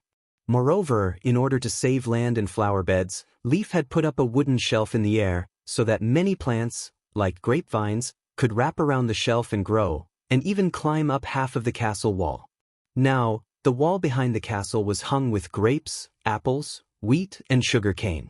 When the witches had nothing to do, they would gather in the backyard and eat some fruits and sugar cane from the wall. Unfortunately, these crops could only be grown under the influence of Leaf's magic, so they could only be regarded as incomplete experimental products. The map was placed in the middle of the courtyard. It was 5 or 6 square meters, and was made up of pieces of parchment. We're here. Lightning put one hand around Roland's waist and slowly floated him up, floating in the air above the map. Do you see the palm-sized grayish-brown square? From the air, Border Town looks like this. The east and south are blue. Are they the sea? Yes, but we have to cross over a mountain ridge to get there. Roland's heart slightly shivered. If it was said that the barbarian land was 10 times wider than Grey Castle, then it would be normal, but he didn't expect that when the complete map was presented in front of him, the Western Territory would actually seem so small. In front of them was the impassable mountain range, behind was the sea. It was simply like a border area sandwiched between natural strongholds. No, not only the Western Territory, he filled in the missing parts of the map in his mind. If the impassable mountain range that divided the mainland was a wall, then Grey Castle, and even the entire mainland, would only be a small piece of land behind the wall. Chapter 196. Lehman and his party rode their horses through the streets of Long Song stronghold. After the battle, the residents of the city hid in their homes, closing their doors and not going out. Not a single person could be seen on the streets. It seemed somewhat deserted. Sir Lehman, is your hand okay? Shield Knight Levin asked. It's not a big problem, Lehman shrugged. At least I can still move. But this action made him frown. Last night's battle to seize the gate had gone very smoothly. There were only 20 guards guarding the east gate, and they had never thought that the enemy would attack from inside the city. Although the horn had been blown, it would take at least a quarter of an hour for the reinforcements to arrive. 15 mercenaries took the pills and rushed to the top of the wall, killing the guards one by one, while Lehman led the knight to open the gate. In the darkness, he didn't notice that there was a side door on the wall, from which 2 guards suddenly rushed out, one of them holding a hammer and rushed towards him. In order to make it easier to turn the capstan, he had already put his weapon into his waist, so in a hurry, Lehman had to use his arm to block. Almost at the same time, Levin on the other side thrust his sword straight into the guard's waist. Affected by this fatal blow, the hammer's power was reduced by more than half, but it still left a dent on his arm. At that time, Lehman didn't feel much pain, but after seizing the city gate, he found that it was difficult to lift his right arm. Undoing the armor, he saw that his forearm was swollen like a rolling pin. "I hope the church has some pain-relieving herbs," Levin said. "They often prepare some strange things. For example, meatballs." The other night, Dorn said with a grin. Of the 13 nights' night attack, 2 were lost, and 1 was seriously injured, now lying in the camp moaning. It was estimated that he wouldn't survive the night. Overall, such a loss is acceptable, Lehman thought. Now that the militia has entered the city, the stronghold has completely fallen into my hands. Soon, a group of people arrived at the entrance of the church. A group of more than 100 militia members were already waiting for orders. Seeing Lehman, they all showed a look of longing. "Give them the pills." Lehman dismounted. Seeing that everyone had received the pills, he led the team up the stairs to the main hall. "Stop!" The 2 believers guarding the door shouted. "You are not allowed to bring weapons into the Holy Land." Levin pulled out his weapon and handed it over with both hands. "I know, I'll give it to you, okay?" Just as the believer was about to take the sword, he suddenly grabbed the hilt with one hand and flicked it upwards. The believer's hands fell to the ground. "Ah!" Before the believer could scream in pain, the knight had already pierced his throat with the tip of his sword. Although Levin's nickname was Sturdy Shield, his swift sword was rarely matched. Another believer had his throat slit by Dorn. Lehman kicked the door open and walked into the hall expressionlessly. "Who are you people?" A middle-aged man in a white priest robe with blue edges stepped forward, fearless in the face of the bloody blade. "How dare you break into the church? Children, capture them." Lehman sneered. Most of the townspeople were staying at home, and there were only 20 or 30 believers stationed in the church. In the face of the battle-hardened knight, only death awaited those who resisted. Not waiting for his order, Dorn had already pulled out his sword with a strange smile and cut down a believer who had rushed forward. The others quickly joined the battle, and the church suddenly became a mess. Seeing that the situation was not good, the priest shouted, "Children, take the holy medicine. Let God give you the power to defeat the thugs." His Majesty Timothy had guessed correctly. Lehman was delighted. There really were pills here. He saw the believers' eyes suddenly become red, and blue veins appeared on their faces. During the period of effect of the medicine, an ordinary person could burst out with strength and speed beyond the limits of the human body, and the narrower the terrain, the more difficult it was to deal with. "Unfortunately, you are not the only one who has this kind of thing," he thought. "Taste your own strength." "Get out of the way," he shouted. "Militia, meet the enemy." The militia behind him heard this and couldn't wait to swallow the double-colored pills, and then began to fight with the believers who had gone berserk. At this time, the priest's face finally changed. "Why do you also have holy medicine?" Lehman bypassed the 2 groups of people who were fighting, and with a sword in one hand approached the other. "This is a gift from the church. If it weren't for you, I'm afraid His Majesty would have already unified Grey Castle." "His Majesty?" The priest's eyes widened. "You are Timothy's." His voice stopped abruptly, and the sword in the knight's hand had already pierced his chest, penetrating his heart and lungs. This battle of great disparity in strength quickly ended, and more than 20 believers were slaughtered, their corpses lying disorderly on the ground. After the effect of the medicine subsided, the militia let out heavy breathing sounds, and sat down contentedly against the corpses, not minding the wanton flow of blood in the slightest. Lehman increasingly felt his arm become heavier, and the sword just now made him feel as if he was being torn apart. Sometimes he also wanted to swallow the black pill to make himself ignore the physical exhaustion and pain, but every time he saw the ugly state of those who took the medicine, he withdrew this idea. Regarding the 2 kinds of pills sold by the church, Lehman already had a deep understanding.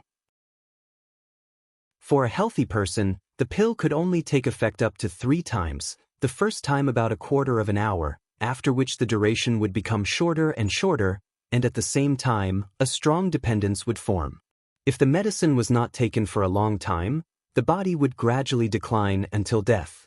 Taking advantage of this characteristic, he made all the militia take the pills before setting off, forcing them to obey his orders, and the desire for the medicine could also turn the weakest and most incompetent farmer into a bloodthirsty beast. Now, this was the second time these 100 people had taken the pill, and they only had one chance left. However, even if they continued to take the medicine after 3 times, it could only alleviate the pain and could not reverse the process. In other words, as long as they took the first pill, it was equivalent to already having 1 foot in the coffin. Of course, Lehman would not tell this group of people. There was no doubt that the 2-color secret medicine was a conspiracy of the church, and His Majesty Timothy was clearly aware of this, so he forbade any knight to use it. However, it was also a weapon to unify the kingdom, or in other words, a necessity. Without it, His Majesty would not be able to defeat Garcia Wimbledon, who also had the pill. When he first heard His Majesty mention this matter, Lehman still couldn't believe it. He really couldn't understand why the church would support 2 royal bloodlines to compete for the throne, but a series of subsequent changes made him increasingly agree with His Majesty's judgment, and now that he had also seen the pills in the Church of the Western Territory, he no longer had any doubts. The church did not intend to help any prince ascend the throne. What they wanted was the entire Grey Castle. I found the pills in the basement. For big boxes, there are several thousand pills. After thoroughly searching the church, Levin excitedly reported, there are also a lot of golden dragon, jewelry and silk, which should have been donated by the believers. Take away everything that can be taken away, and burn everything that can't be taken away, Lehman ordered. In any case, this is all done by Roland Wimbledon. We are only helping the church suppress the rebellion. Since the secret medicine had to be provided by the church, now was not the time to shed all pretense of cordiality. Pushing the blame to the 4th prince would be considered as a dead man with no evidence. In order not to arouse the church's suspicion, His Majesty himself stayed in the north, pretending to listen to the other side's instructions, but sent himself with a small number of knights to recruit a large number of militias to seize the Western Territory. Now that the church's forces were all concentrated in the kingdom of Wolfheart, they had no time to pay attention to the situation here, so it was necessary to unify Grey Castle as soon as possible, so that they could spare some strength to resist the church's attack. His Majesty Timothy believed that sooner or later they would attack Grey Castle, so before that, it was necessary to store and collect as many pills as possible.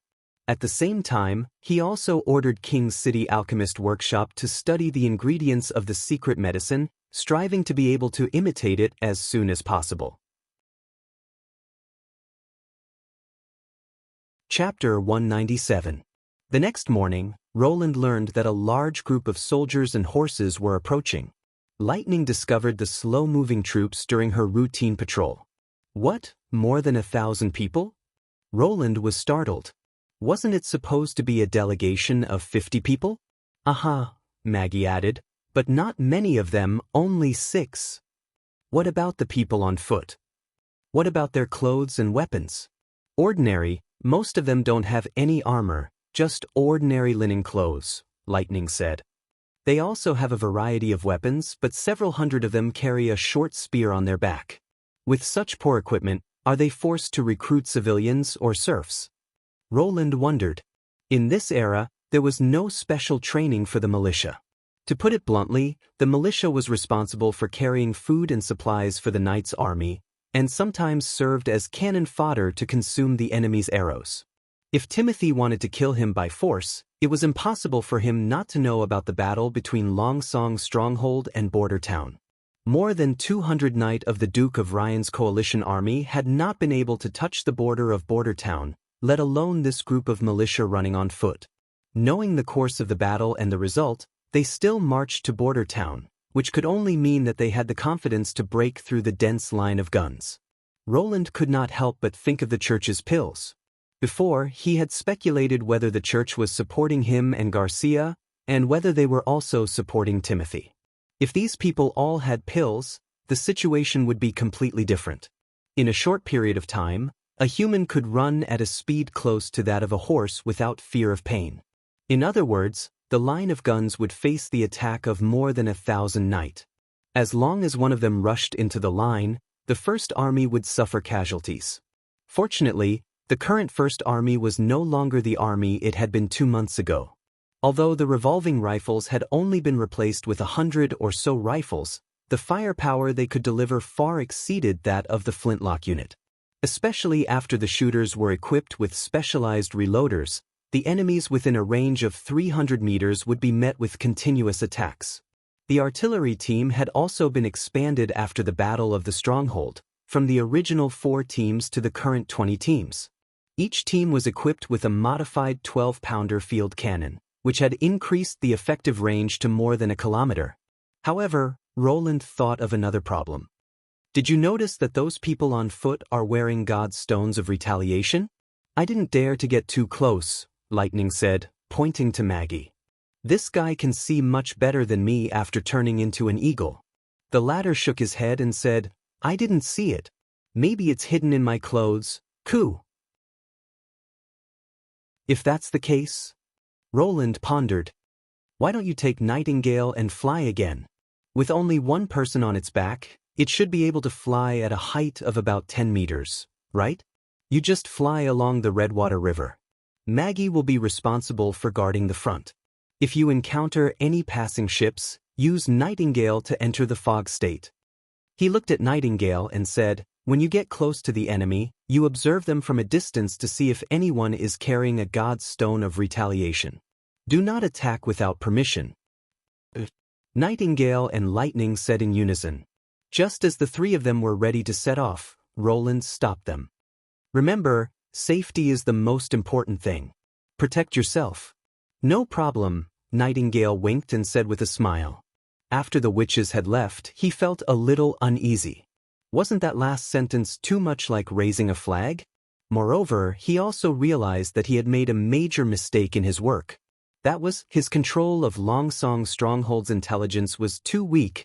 If it wasn't for Perrault's messenger, he would have likely encountered the enemy only when they reached the door. Once they were caught in a street fight, it would be difficult for the First Army to reverse the situation after losing their firepower advantage. I'm still too young and too simple, Roland thought. I have to make up for this after the war. Moreover, it's not just intelligence, I should also place my own people around Perrault. The prince sat restlessly at the table, not in the mood to eat lunch. Only when Lightning flew into the room like a fairy with Nightingale on her back, did he breathe a sigh of relief. Maggie flapped her wings and landed on Nightingale's shoulder, shouting, No coup, no coup. No God's stone of retaliation? Most of them don't have any. Nightingale took off her hood, revealing her blonde hair. I observed from the front to the back, except for the 10 people leading the militia, there were only 3 or 4 black holes. Very good. Roland immediately formed a preliminary battle plan in his mind. Are you all hungry? Let's go to the dining room first. Tell the chef what you want to eat. Honey barbecue coo. Maggie spread her wings and raised her head. Outside the east side of the town, Venner glanced at the busy stonemasons and workers on both sides of the road. What are they building? Hundreds of people first dug several large pits in the ground, and then built brick walls around the pits. He had thought that these walls would be connected to block the road, but he didn't expect that they were built around the pits. Who cares? I only know that there are enemies to beat, Jop said excitedly while fixing the gun carriage in place. Indeed, Venner thought. Since the last time they defeated the Duke's coalition, His Royal Highness had personally awarded each member of the artillery team a bronze badge, no, a medal. The front of the medal had the symbol of Longsong Stronghold's high wall, and the back was engraved with the year and military achievements. It was made very beautifully, which made the firearms team extremely envious. Moreover, in addition to this honor, everyone was promoted 1 level. Now Venner was the captain of the artillery team, in charge of 10 artillery teams. The Rodney brothers, Cat's Claw and Jop, were promoted to team leaders. 3 of them were transferred to the newly established group to teach the new recruits how to operate the artillery. The most exciting thing was that His Royal Highness had fulfilled his promise. On the east side of the town, at the foot of the impassable mountain range, Venner was given a piece of land. Although it was still only a forest, a stone tablet had been erected on the ground, symbolizing that the right to use this land belonged to him. So when they learned that the enemy wanted to invade the town, the First Army suddenly became excited. Everyone was eager to fight, hoping to make a contribution in this battle. When dusk fell, Venner, who had finished the day's practice, wiped the sweat from his forehead and leaned against the gun carriage to take a break. For the whole afternoon he had been checking whether the recruits had followed the rules and procedures to fire the artillery, shouting until his throat was almost smoking. "Drink some water," Jop handed over a leather bag. "Thank you." Van unscrewed the lid and drank it in one gulp. "I think I know what they want to build," Jop said proudly, curling up the corner of his mouth. "Really?" He returned the leather bag to Jop. At this time, the brick wall had been built to half a person's height, roughly forming a hexagon around the pit. However, on each side of the wall, 30 or 40 centimeters from the ground, there was a narrow horizontal gap, a bit like a window, but slightly narrower. "It can't be a house, right?" Chapter 198. 3 days passed by quickly, and the defensive line was basically completed. Roland stood on the high platform behind the position. Just like during the months of demons against the demonic beasts, he personally came to the battlefield to encourage all the officers and soldiers of the First Army. Because Nightingale had a special mission, she had already sneaked into the battlefield with Echo, and the witch who had taken over his protection duty was Anna. Roland himself had also put on a coated armor, with 2 revolvers at his waist. If the defensive line hadn't completely collapsed, it would have been very difficult for the fish that escaped the net to pose a threat to him. "The enemy is about 10 kilometers away from here, Coo." A huge pigeon descended from the sky and landed on his shoulder. "Good job, continue to monitor them." Roland took out a piece of beef jerky from his pocket and handed it to Maggie. She pecked the jerky open and swallowed it, then spread her wings and flew towards the east. With Lightning and Maggie taking turns to scout, he was very clear about the enemy's movements, so he could calmly arrange the battlefield. In order to deal with the berserker warriors who had taken drugs, it was not safe to line up in a long and thin battle line. In particular, according to Lightning's report, he was particularly concerned about the hundreds of people carrying short spears on their backs. If he had not guessed wrong, it was very likely that the other side had used them as a preemptive weapon. Generally, the range of a thrown weapon wouldn't exceed 50 meters, but that was only for ordinary people. After taking the pills, how far the militia could throw their short spears, Roland wasn't clear, but once it exceeded 100 meters, it would become a threat to the firearms team.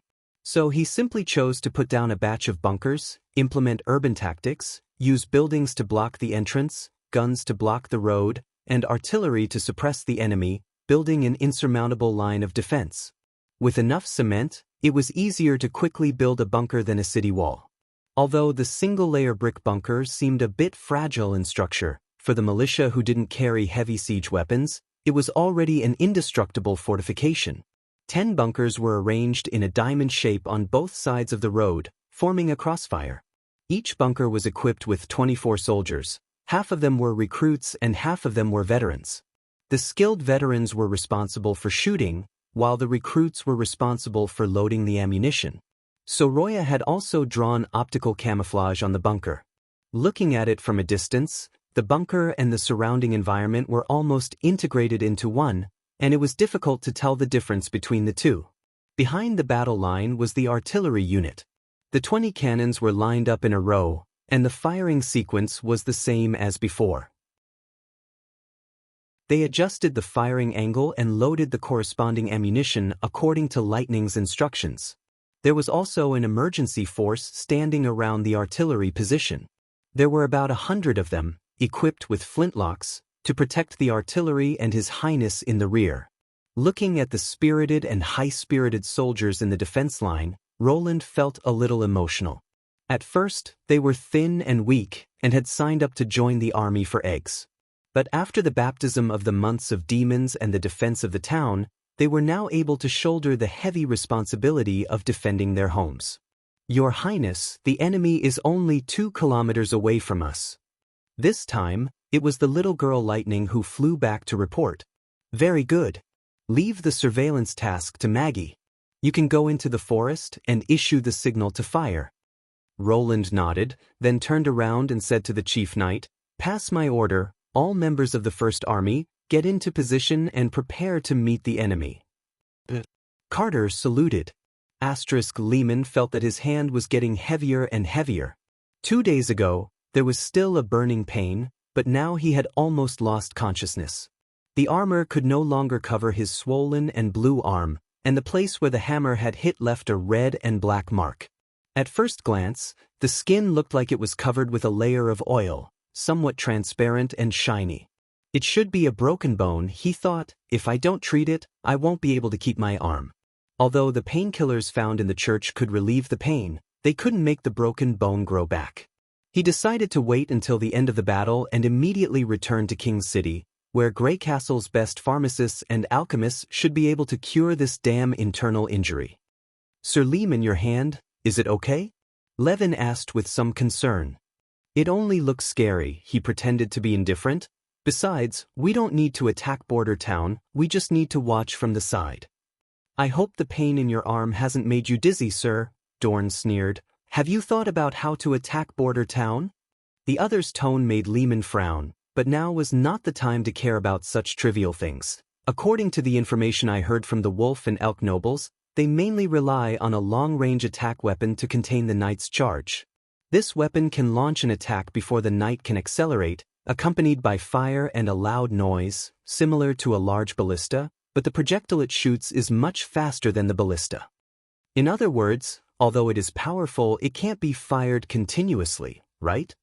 Levin quickly grasped the key point. Yes, the faster we approach the enemy's line of defense, the less attacks we will receive, Lehman nodded. In addition, the number of people is also very important. As far as I know, the Duke of Ryan's Knight Regiment and the Noble's Knight Regiment add up to no more than 200 people, and in the end they are only one step away from breaking through the line of defense, while we have no less than 1,500 people. After taking the medicine, these idiots can run no slower than horses, so the result will be completely different from the last time. Or all of this will not happen at all, Dorn said disapprovingly. Roland Wimbledon may still be waiting for the emissary group to visit him in the castle. We just have to walk into the castle and cut off his head. No, he must have already noticed us, Lehman said decisively. Haven't you noticed that in the past 3 days we haven't met any caravans?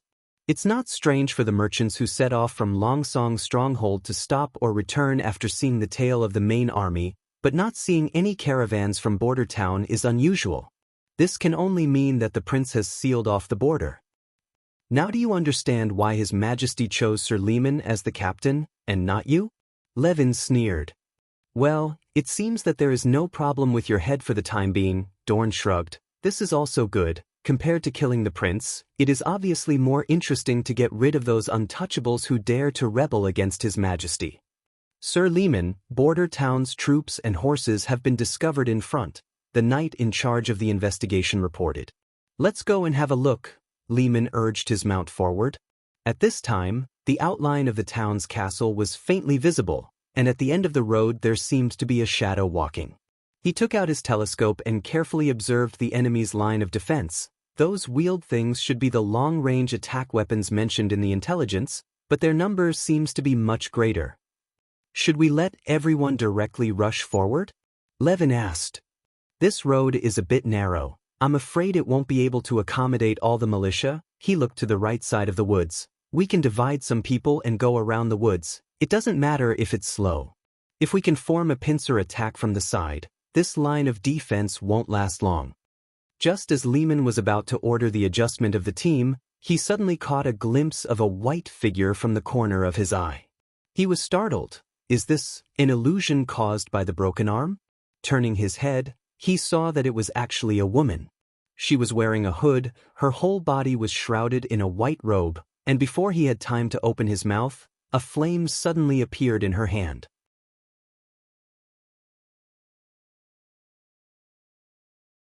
Chapter 199. Everyone charge! Almost at the same time, Lehman's voice rang out. Levin stared blankly at Lehman Hawes, who had fallen from his horse. The back half of his head had completely exploded, revealing a red and white slime. The broken helmet had fallen to the side, the top of which had a large hole, seemingly unable to provide any protection. Charge, everyone charge! Then Levin's voice also rang out. No, I didn't even speak. Levin covered his mouth and looked behind him. The militiamen had already swallowed their pills and began to run, as if a wall of people were rushing towards him. It's the witch, he realized. The witch had imitated his voice. "Don't rush, stop," he shouted. However, this voice was like a small splash in the midst of the surging crowd. Some people stopped when they heard his order, but even more people continued to charge forward. "Quick, rush, break through the enemy's line of defense. The town will be yours to plunder." Not only his voice, but Dorn and the other knights' voices rang out at the same time. Moreover, their voices drowned out all the noise, as if they were directly roaring in their ears. Bursts of shouts also broke out from the ranks, as if in coordination with this order. The crowd began to shout the slogan, "Plunder," one after another, not knowing who started it, but it soon resounded throughout the entire army. The situation was completely out of control. No matter how much Levin shouted, it was all drowned out by the excited roars of the crowd. He had to control his horse with all his strength. In order to prevent himself from being carried away by the torrent of people, the militiamen seemed to have lost their minds, rushing towards the center of the road.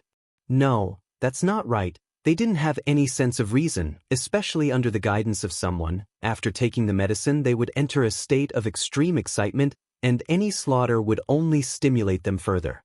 At first, some people avoided Lehman, who had fallen to the ground, but later on, the crowd directly stepped over his body.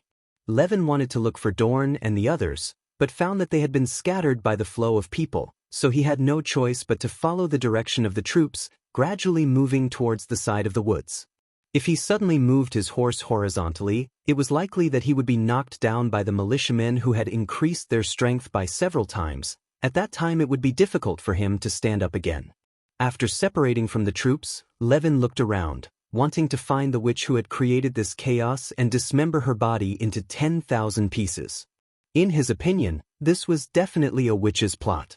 The 1,500 people who had taken the pill rushed towards the town's defensive line like a swarm of bees. For the prince, this was also a wave of fatal attacks. Even if the enemy had a large number of new weapons, they would not be able to withstand so many people, and the final result would definitely not be good.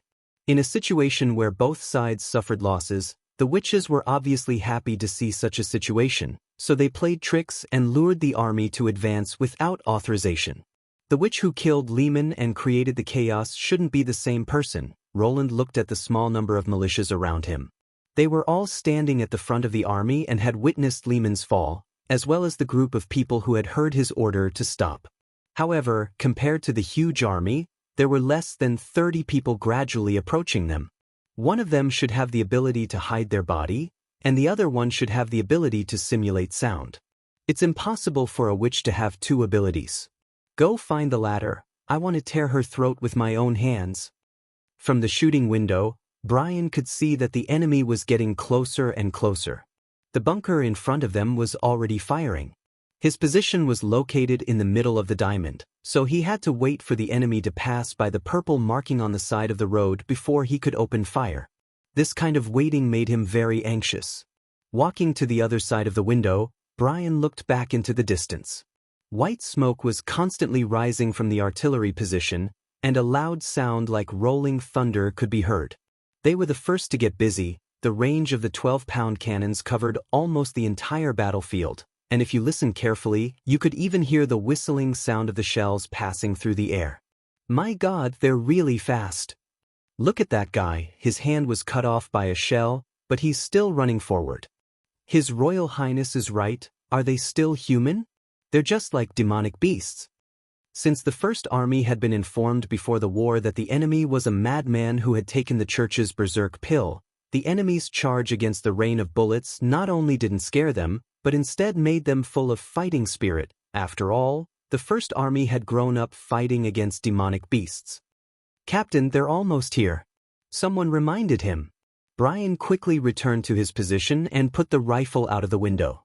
Compared to the original flintlock that needed to be reloaded once, the new weapon issued by His Royal Highness was simply a qualitative improvement. He could fire 5 bullets in one go, and then throw the cartridge to the recruits behind him, and then fire the 5 spare bullets. By this time, the recruits should have already reloaded their bullets. However, His Royal Highness had emphasized during training that only when the enemy was within 100 to 50 meters of them could they use this method to suppress the enemy. When shooting from a distance, it was necessary to improve the accuracy as much as possible, because the bullets for a revolving rifle were very troublesome to make, and each person had a limited amount of them. Brian deeply believed that the gunpowder-filled copper shells were thin at the front and thick at the back, and almost every one of them was the same.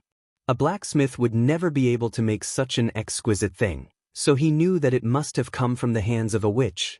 Usually, everyone would collect the bullet shells and hand them over to Iron Axe, and after the shooting training, they would inevitably have to practice reloading. A group of people sat in the center of the camp, and in accordance with the operating rules, they would put the primer, gunpowder, and warhead into the distributed bullet shells, and then assemble new bullets. Because of this, he was reluctant to indiscriminately consume the ammunition on targets that were difficult to hit. When the enemy crossed the purple mark, Brian took a deep breath and shouted, "Fire freely!" The soldiers had been waiting for this order for a long time, and they couldn't wait to pull the trigger on the target they had already aimed at. For a moment, the bunker was filled with the sound of gunfire. The first enemy to cross the line of fire was hit by the crisscrossed bullets from both sides. Blood blossomed from his waist, and he staggered 2 steps before falling to the ground. Obviously, they could withstand more pain than ordinary people, but in the face of large-caliber bullets, it was still of no use. Brian noticed that several people had jumped to the top of the bunker in the front row, wanting to sneak attack the soldiers fighting inside from behind, but a thick iron gate blocked them outside. Without hesitation, he turned the muzzle of the gun and killed these fanatics who had exposed themselves one by one. The reason why the bunkers were arranged in a rhombus shape was that they could cover each other, and if the enemy tried to circle behind them, they would be strangled by the firepower of the bunker behind them. "Be careful, they're throwing spears." Suddenly someone shouted. Brian saw a dense black shadow jump out from the middle of the enemy's main force, and after crossing the highest point in the air, it fell towards the bunkers on both sides. This distance, it was probably 200 or 300 meters. He subconsciously shrank his head closer to the pit, only to hear a series of crackling sounds above his head. After this wave of attack, he stood up straight and found that not a single spear had been thrown into the bunker. The situation in the bunker in front was similar, only a few short spears were stuck in the wall, like lonely feathers. "It looks scary, but it's useless," the crowd laughed. At this moment, Brian saw an enemy braving a series of sputtering dust to approach the bunker where he was located. He bent down and threw the short spear in his hand horizontally. The moment the weapon left his hand, he was also knocked down by a dense rain of bullets. Chapter 200. Freckles. Someone shouted, "He's injured." "Don't move him," Brian roared. "I'll check his injury, you continue to shoot." He handed the rifle to the recruit behind him, who was responsible for loading, and bent over to the other side. The wounded was still conscious. He trembled and asked, "Captain, will I die?" The short spear had stabbed into the lower part of his chest, but it was not clear whether it had penetrated or not. Seeing that his breathing was still smooth, it should not have injured his lungs. During the cultural class, His Royal Highness had briefly explained the role of the various organs of the human body, as well as the emergency measures in case of injury. In this case, the best way he could think of was to leave him alone and wait until the end of the battle for Miss Nana to treat him. "Does it hurt?" Brian asked. Freckles nodded with difficulty. "If you can feel pain, it means you won't die." The knight put his hand on his forehead. "You should know Miss Nana's ability, right?" "Yes." Freckles reluctantly revealed a smile. "Everyone usually wants to see her, so I can also see her." "Yes, so you have to hold on." After Blair finished speaking, he returned to the front of the shooting window. The recruit looked back worriedly. "Don't you need to pull out the spear?" "If you pull it out, it will easily cause a lot of bleeding. When you learn this, you will naturally understand." He paused. "What we can do now is to defeat the enemy as soon as possible." Standing on the high platform, Roland could clearly see the enemy rushing towards the town like a tide. Every time they crossed a row of bunkers, their speed would slow down a lot. When they crossed the third row of bunkers, the enemy's flanks were completely exposed to the crossfire of the archers. Echo's role was very obvious. Although the team was stretched into a long line, most of the people still followed the witch's continuous command to charge, running on the main road. Groups of people were falling at every moment, and they were helpless to do anything about it. Facing a fortification that couldn't be destroyed by swords and spears, Timothy's militia troops could only endure the casualties and continue to move forward. 300 meters behind the third row of bunkers was the artillery position, and within this distance, it was a dead zone covered by canister shells. In the sky, lightning had changed her flag to a bright red one. The firing angles of the 20 cannons were leveled, spewing flames and smoke in front of them. Roland roughly estimated that the cannons with the most proficient movements could fire a canister in 20 seconds, and the slower ones could fire in about half a minute. At first glance, it seemed to be close to the rate of fire of the excellent cannoneers during the American Civil War, but the latter's 3 shots per minute performance was the performance of firing solid shells, and a lot of time was spent on resetting the cannons and repeatedly aiming. There was no need to aim or clean the barrel when firing the canister, and the firing speed could be raised even higher. But for the enemy, this was already a terrifying rate of fire.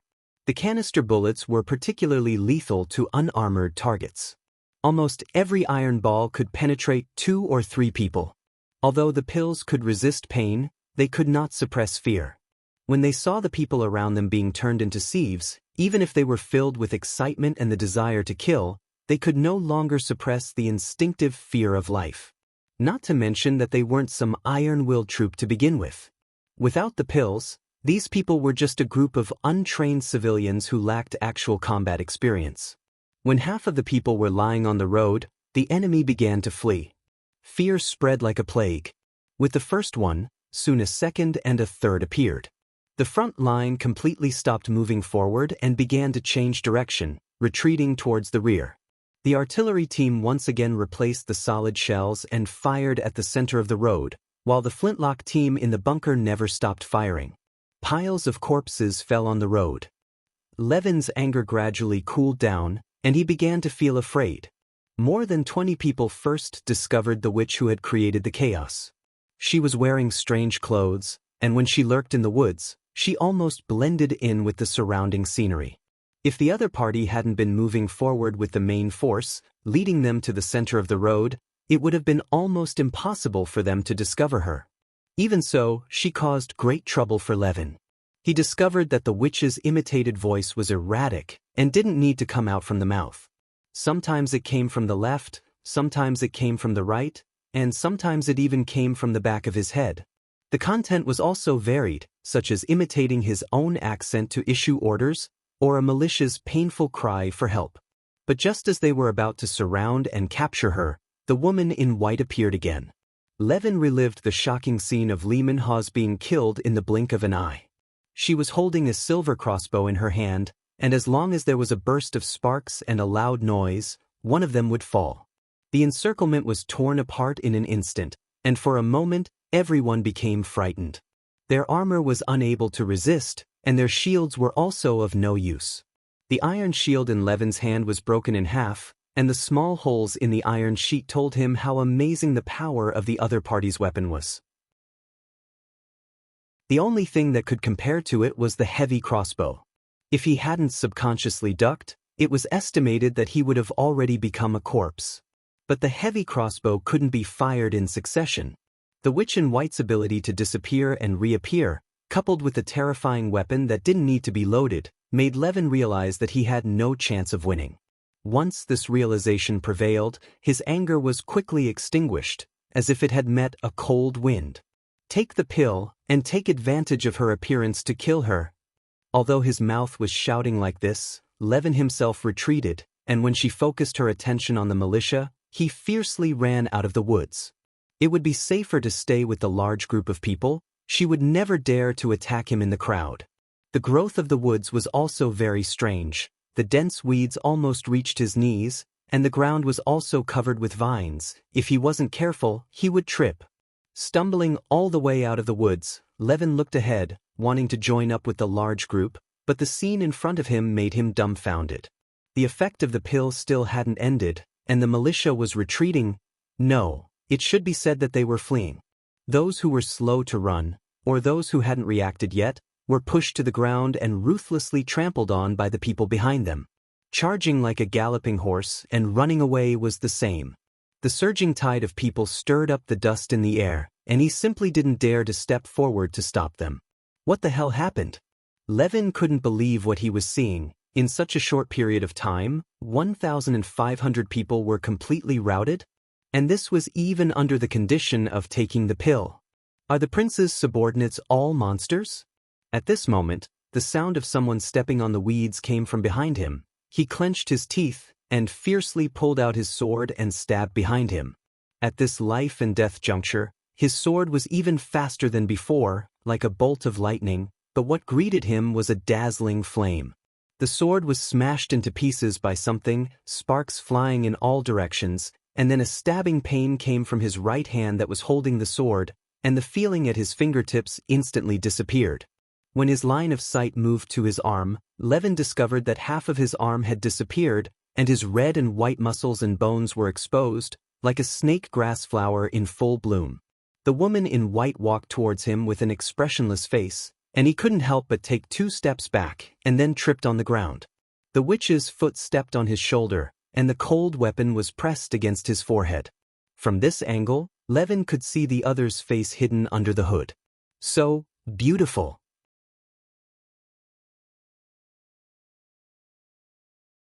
Chapter 201. Considering the effect of the pills, Roland did not immediately order the first army to pursue the enemy. Instead, he sent Lightning and Maggie to monitor the enemy's situation. The wounded soldiers on the defensive line were immediately treated. During the whole battle, only 5 people were injured, and all of them were hit by spears. 4 of them were from the artillery team. To his relief, the wave of spears thrown by the enemy did not cause the artillerymen to scatter. Instead, they crouched down and used the gun carriage to dodge the short spears. Then, they rejoined the battle in the shortest time possible. Nana stayed behind the defensive line and waited for orders, especially when the enemy turned around and fled. Ignoring the rumbling sound of gunfire, she ran to the artillery position with Viscount Tigu and treated the wounded soldiers who were stabbed by the spears. It was hard to imagine that half a year ago, she was a little girl who would feel dizzy at the sight of blood. In the end, all 5 of them survived. In the midst of cheers, many soldiers saluted her and watched her leave the battlefield.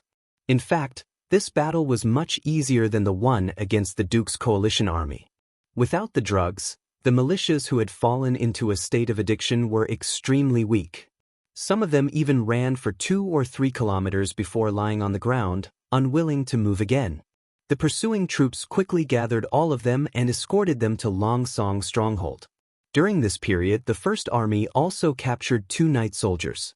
Although they did not take the pills, they had already lost the will to resist. Facing the constantly approaching troops, they simply chose to surrender and asked to write a letter to their families in order to get a chance to redeem them. 4 days later, they arrived at Long Song stronghold. According to the information obtained from the interrogation of the surrendered knight, Nightingale easily disintegrated the troops guarding the stronghold castle. The captain was killed on the spot, and more than 100 militias panicked and scattered, then fell into the ambush circle set by the First Army at the gate. Roland's men found Perrault imprisoned in the castle dungeon. He looked a little haggard, probably because of worry and anxiety, but in view of the noble status of the Earl of Honeysuckle, he did not suffer any inhuman treatment. After nearly 3 months, the prince met the agent again. "Your Highness, it's great to be able to see you." Perrault's uneasy mood finally relaxed, and he told him everything he had experienced these past few days in detail. "I don't know about Timothy's messengers. They're all dead," Roland said casually as he leaned back in his chair. In addition, more than half of the 1,500 people they brought with them died at the border of Border Town. The rest are currently locked up in the fortress prison. Perrault was a little surprised when he heard the news that the emissary delegation had been annihilated. "Your Highness, if you do this, I'm afraid the new king. No, your brother will see you as a thorn in his side. So, I should just surrender and obediently return to the capital, allowing him to do whatever he wants?" Roland stared straight into the man's eyes. The latter could not help but lower his head. No, Your Highness. From the moment he sent his troops to the Western Territory, he was already my enemy, the prince said calmly. In order to seize power, Timothy Wimbledon will only act more and more urgently. He urgently needs land and titles to be distributed to the nobles who support him. If you only want to enjoy yourself, why do you need to manage this fortress on my behalf?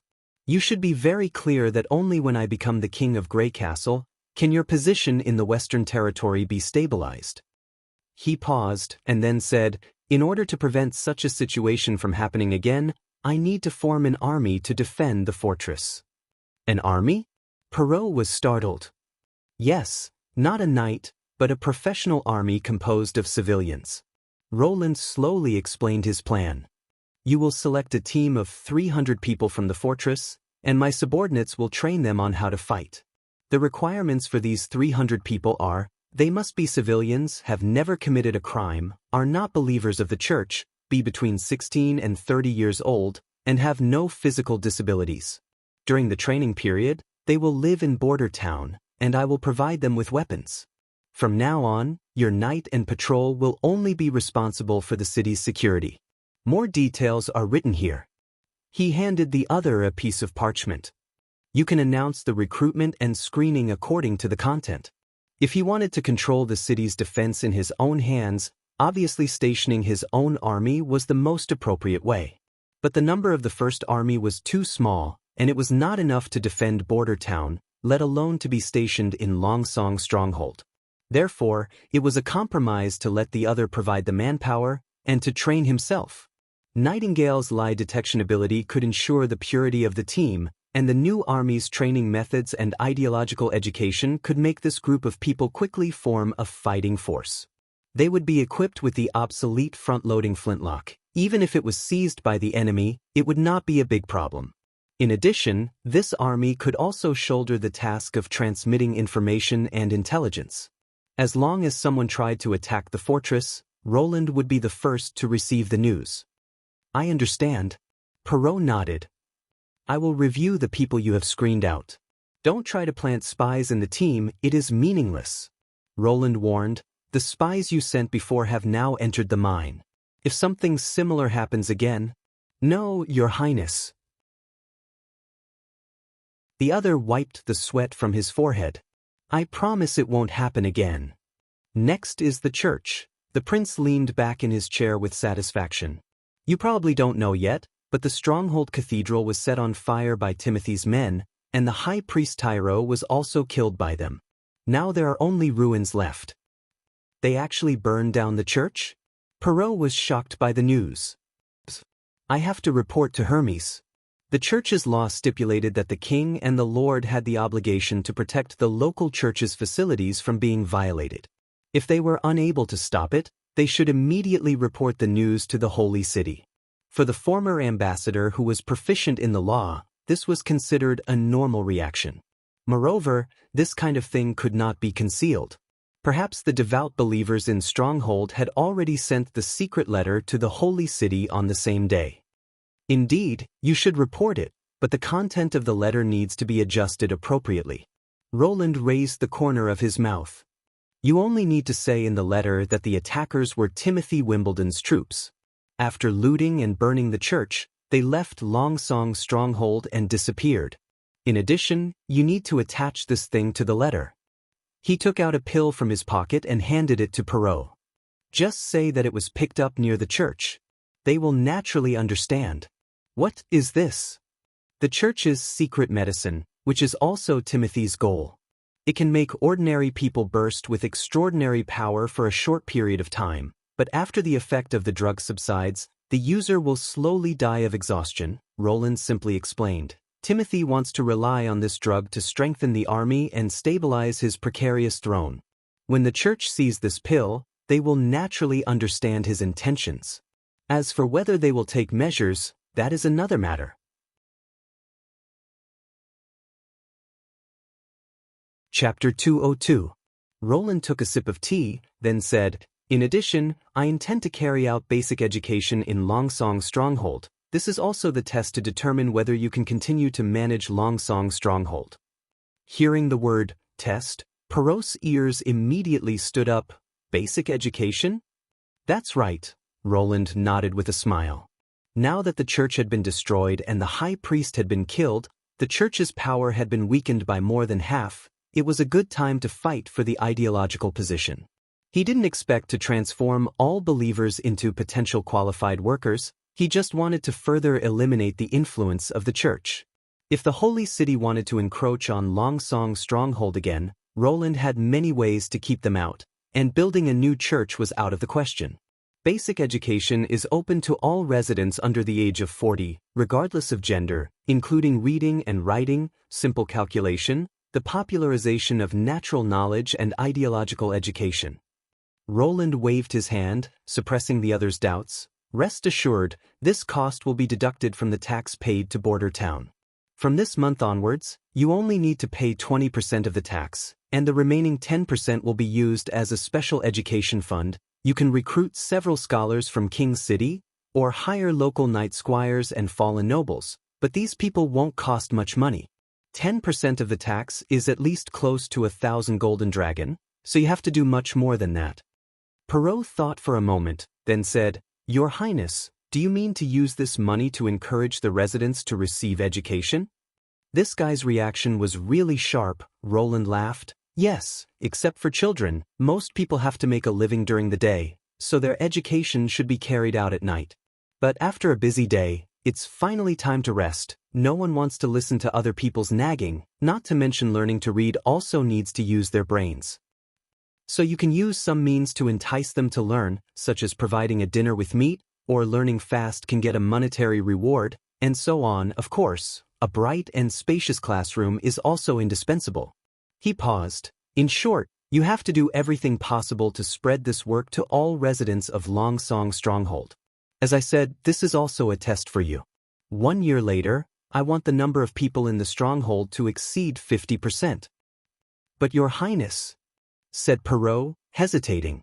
Neither scholars nor nobles have any experience in teaching people to read, let alone to popularize natural knowledge or to educate them. He read out the difficult words. In fact, I don't quite understand them myself. If you use these people, I'm afraid you won't be able to achieve the results you want. I have also considered this point, Roland comforted her. Don't worry, I will send a group of City Hall officials to assist you in carrying out this matter. At the same time, all the books you need for education will be provided by Border Town. They have a lot of experience, so they can teach and train the people you recruit first before educating the residents. When the time comes, you'll understand after talking to them in detail. They can handle the specific matters. In this way, as long as I want to continue to be in charge of Longsong Stronghold, I will inevitably use this group of people, the prince thought. And through the Ministry of Education's officials, the news of Longsong Stronghold can also be sent back to Border Town in the first place. Seeing that Perrault did not express any objection, Roland began to give his last order. The third thing, I plan to build a road between Longsong Stronghold and Border Town, so that pedestrians and caravans can travel between the two places. Your Highness, there is already a road between the two places? Perrault asked in surprise. Can a muddy path created by people be considered a road? It is less than 2 meters wide, and when it rains, it will be full of mud, and the road is full of potholes. It is not suitable for carriages to travel at high speed. Roland shook his head. I want to build a road that can at least accommodate 2 carriages side by side. The road will be flat and straight, and there will be no water when it rains, just like the streets of Border Town. Do you mean a gravel road? The acting lord looked a little surprised. The cost of this kind of road is not low. It requires a stonemason to cut the gravel, and then select the appropriate size of the stones to match together before it can be used. To build a gravel road from Longsong Stronghold to Border Town, it will cost at least 5,000 golden dragons or more. Your Highness, with all due respect, if Longsong Stronghold does not increase taxes, I am afraid that we will not be able to come up with so much money. The stronghold only needs to provide manpower. The prince bluntly said, You will issue a recruitment notice to all the territories in the western region, not only Longsong Stronghold, but also the territories of all the great families. The salary will be 6 silver royals per month, and the construction period will be 1 year. I believe that there should be many people who will apply. For handymen, 6 silver royals is a relatively high salary, Perrault nodded. I do not know how many people you want to recruit. At least 2,000 people, Roland replied. The monthly cost of hiring handymen was not a small amount. In addition to stonemasons and gravel workers, in the eyes of others, it was definitely a high cost. Very few lords were willing to use their own money to build something that seemed to have no return. This could be seen from the other side's expression. However, now that border town could sell steam engines, income and expenditure could basically maintain a balance. Roland had never intended to store the golden dragon in the warehouse. As the saying goes, if you want to be rich, you must first build a road. Investing the remaining money in the infrastructure was undoubtedly the best choice. Building a high-quality road connecting Longsong Stronghold and Border Town was of great significance, not only to facilitate the future trade and communication between the two places, but also the prerequisite for the rapid deployment of the army. If the traffic was inconvenient, even if they received the news that Longsong Stronghold had been attacked, they would have to wait for 3 days before rushing over. I am afraid that the enemy's flag would already be flying over the city walls. I understand, Perrault said. For the time being, you have to do so much. I will immediately return to Border Town. Do a good job, Mr. Ambassador. Do not let me down again.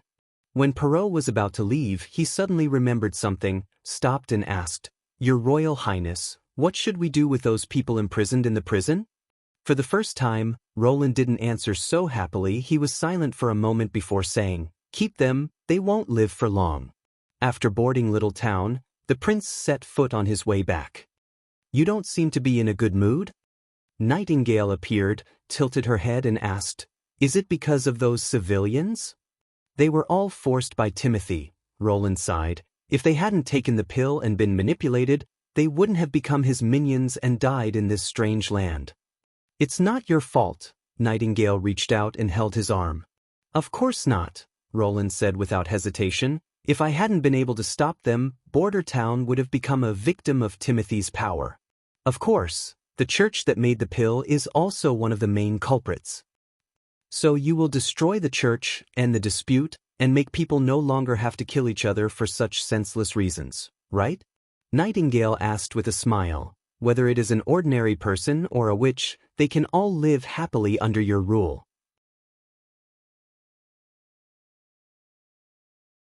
Chapter 203. The sea was like the blue earth, only flatter. If Maggie was here, she would definitely be chattering to her about how far they were from the island. But now, she could only hear the sound of the waves hitting the side of the ship. Although it was a bit boring to listen to for a long time, it was a lucky beat for the crew, which meant that today was a good day for sailing. Well, now there's one more, Ashes thought. Footsteps on the old teak planks made a slight squeaking sound. Someone was coming towards her. I didn't expect you to really live on Sleeping Island. A white-haired old man came to her side and put his hands on the railing. Although it looks very big, once the tide rises, most of the land will be submerged by the sea, so it's not suitable for settlement. Why don't you live in Crescent Moon Bay? It's the second largest island in the fjords, and there are still many uninhabited open spaces there. Jack One-Eye was the captain of the Charming Beauty. As his name suggested, he wore an eye patch that completely covered his left eye. He was also one of the few captains who were willing to transport supplies for the witches. Although the people of the fjords didn't hate witches as much as the people of the mainland, they also didn't like to deal with outsiders. Not everyone is willing to deal with witches like you, Ashes smiled. Sleeping Island will indeed be submerged by the sea, but it's precisely because of this that it's still a deserted island, even though it's the third largest island in the fjords. Third in area doesn't equal to third in living area, Captain Jack shrugged. If it can't be lived, then it's meaningless no matter how big it is, such as the Burning Fire Islands. Witches are best at changing nature, she said seriously, not to mention, this island will become our home. As long as we don't have the suppression of the church, we can create a completely different world. A brand new world. She paused for a moment. How long has it been since you've been to Sleeping Island? The captain took off his hat and touched the back of his head. Almost a month. Last time I sent a batch of witches and a warehouse full of pearl rice. To tell you the truth, the appearance of that group of little girls playing on the ship made my crew look silly. You know how difficult it is for young men to drift on the sea, like a volcano ready to erupt at any time. Fortunately, I stopped them. Otherwise, my beloved ship will suffer. Ashes automatically ignored the second half of his words. A month's time is enough for earth-shaking changes to happen, Mr. Captain. I bet that the sleeping island you see this time will be very different from what you remember. Really? Jack whistled. Then I'm looking forward to. Wait, what's that? He leaned over the side of the ship and looked forward. Monkey, get on the mast, there seems to be something ahead. The sailor called Monkey nimbly climbed to the top of the mast and raised his telescope. Boss, that should be an island. Island? What nonsense are you talking about? The captain took out his compass and looked at it. How can there be any other islands near us besides Sleeping Island? But it's really an island, Chief, I swear. What's the use of swearing? Let me do it. Jack took off his hat. No, Chief, you'd better not come up here. It's very windy here. Monkey observed for a while longer. By the three gods. He cried incredulously. I know, it's Sleeping Island. It's getting taller. When the charming beauty slowly approached the dock of Sleeping Island, the people on the ship could hardly believe their eyes. The towering island was like a small mountain standing above the sea level. The mountain wall was straight and steep, and the distance to the top was at least several feet. It was the first time that Ashes had arrived on this island, so her reaction was much calmer than most people's. In the eyes of Captain Jack, this was a symbol of calm and self-confidence.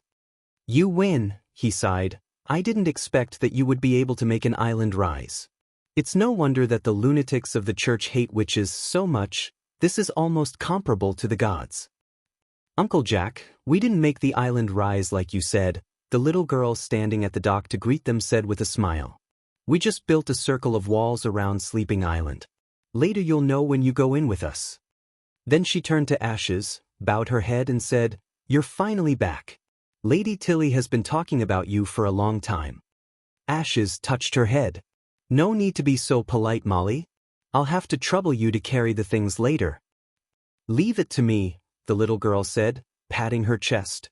When the sailors moved the food from the cabin to the dock, Molly summoned her magic servant, a light blue sphere with 2 arms that could change at will. She gathered more than a dozen bags of food into her arms, and then her arms turned into a net, holding the bags firmly and floating in the air. Let's go, she said proudly. Oh, it's really a convenient ability, the captain said, clapping his hands. You see, boys, so many of you can't even compare to a little girl. The dock was built halfway up the island, and the group went up the stairs. When they reached the top of the island, Ashes instantly understood the meaning of building a circle of walls around the island. It wasn't that the island had risen, but that they had raised the outline of the island. The whole Sleeping Island had turned into a basin, surrounded by a thick circle of edge. And this circle of edge was the wall that Molly had mentioned. Inside the wall, there were many stairs leading down, and at the bottom was the main body of Sleeping Island. This is really incredible, Captain Jack smacked his lips. You turn the island into a city. Imagine, what will it look like when the tide is high? My God, you'll live under the sea level. That's true, Molly covered her mouth and laughed. That's why we have 2 docks, one under the sea and the other on the sea. Of course, it's also correct to say that one is on the sea and the other is in the air. Walking to the center of the island, there were already various kinds of houses built here. Different from the common wooden or brick houses, these buildings seemed to have grown out of the ground, and the feet of the houses were completely connected to the ground. There was no doubt that they, together with the wall, were Lotus masterpiece. Sister Ashes, the northernmost house is Lady Tilly's palace. I'll take the captain to deliver the goods, so you don't need to accompany me. You can go see Lady Tilly first. The little girl waved her hand. Ashes nodded, and after saying goodbye to the 2, she quickly walked towards the north. Along the way, she saw many familiar faces, and they all bowed their heads to greet her or smiled and waved. The home of witches, This word became brighter and brighter in Ash's heart, filling her with strength. And the creator of this home was Tilly Wimbledon, the Queen of Witches. Unlike the palace of the royal family, this spacious house didn't have any guards, nor did it have a locked door. Ashes directly passed through the vestibule and walked into the hall, only to see a familiar back appear in front of her. She tiptoed behind the gray-haired woman, and reached out to cover the eyes of the gray-haired woman. "As early as when you were at the door, I already noticed you," the other said with a smile. "Don't forget how I found you in the crowd." Extraordinaires had the ability to sense magic power, and the connection between extraordinaires was even stronger. This kind of connection originated from magic power was like an invisible fetter, firmly connecting her and Tilly together. "I'm back," Ashes said softly.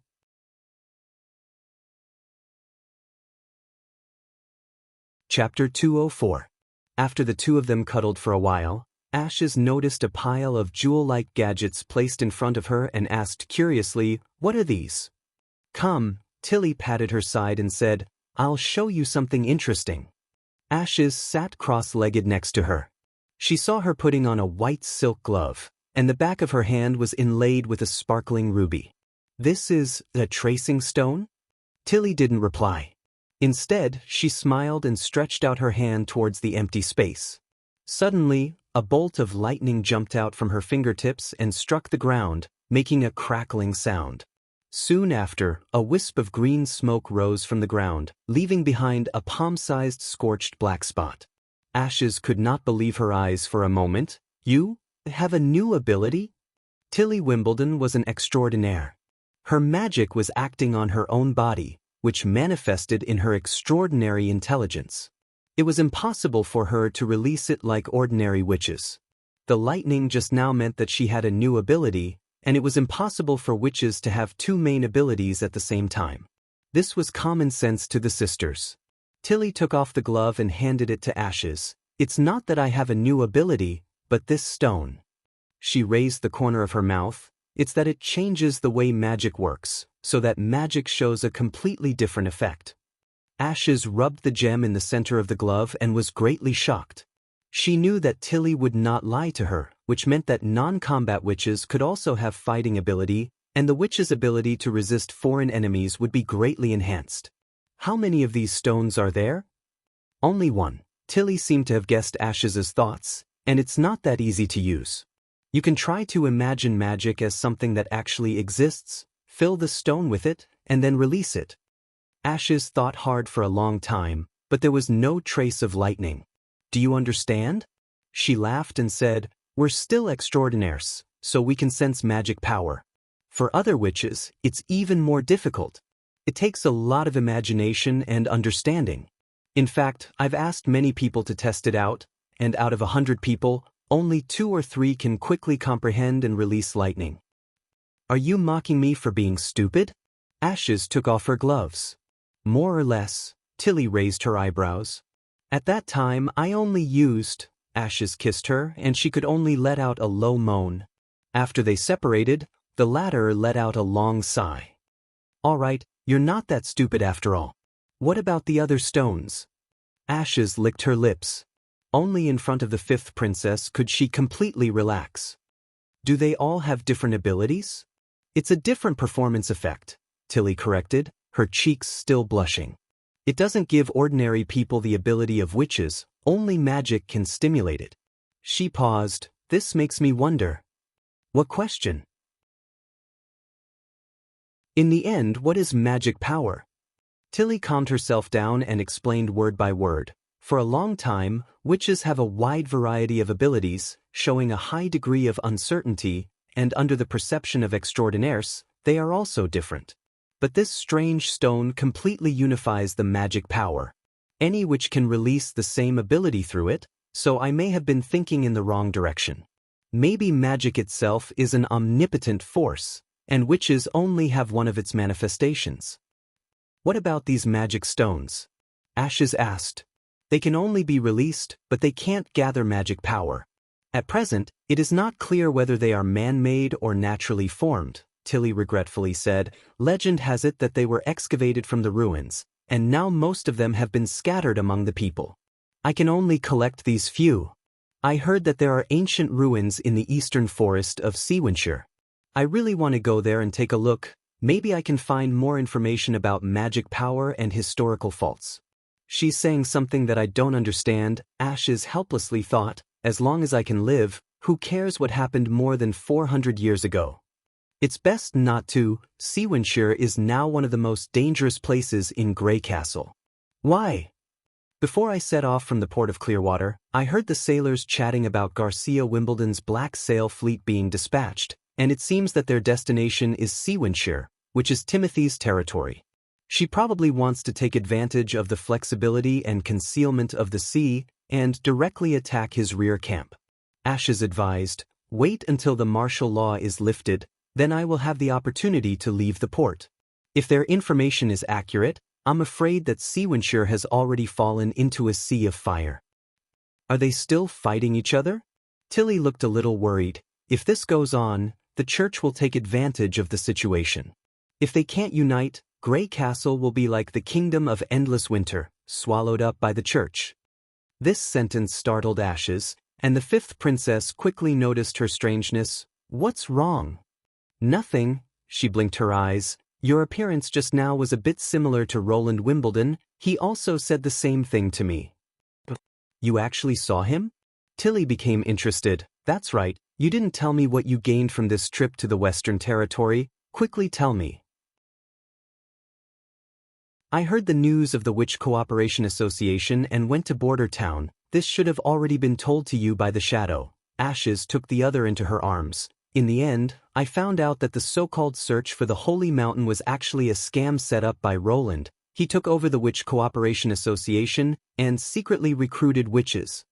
She briefly recounted what she had seen and heard in the following week. Finally, he told me that we must unite in order to resist the church's attack, and that if we can't stay in the fjords, he will always welcome us to come to Border Town. Well, Tilly pondered for a moment, then suddenly said, this man isn't Roland Wimbledon, he has been replaced. You said that he has gathered a large number of witches around him, right? My guess is that a witch has taken control of him, or simply changed into his appearance.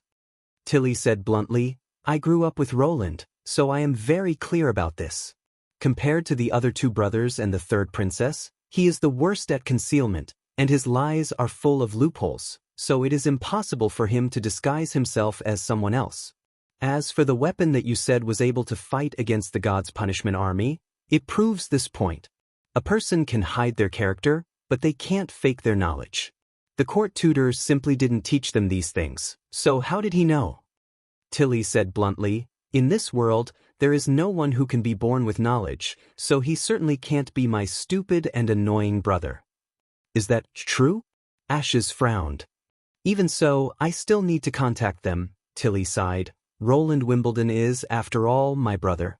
Although he is ignorant and incompetent, he is not incorrigible. Compared to the others, he is the most harmless one.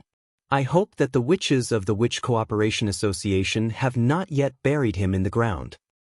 I don't think they will do that.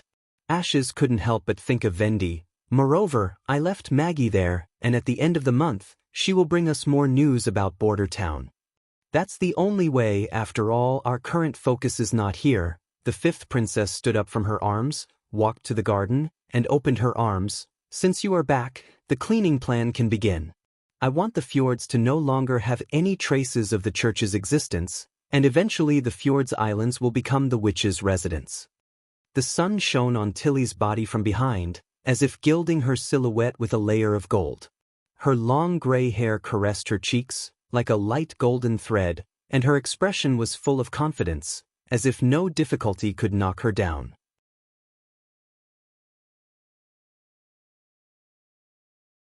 Chapter 205. After repelling Timothy's troops, Border Town regained its tranquility. Roland selected 3 people from the City Hall's Department of Education and 2 teachers to form a team, carrying Soroya's photocopied books to Longsong Stronghold. No matter how effective it was, he had finally taken the first step in assimilating Longsong Stronghold. Although Perrault was not good at commanding battles, he was indeed excellent at administration.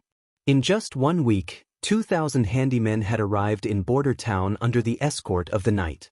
If the second batch of 10 furnaces had not been put into production, Roland would not have dared to establish a hard road between the two places.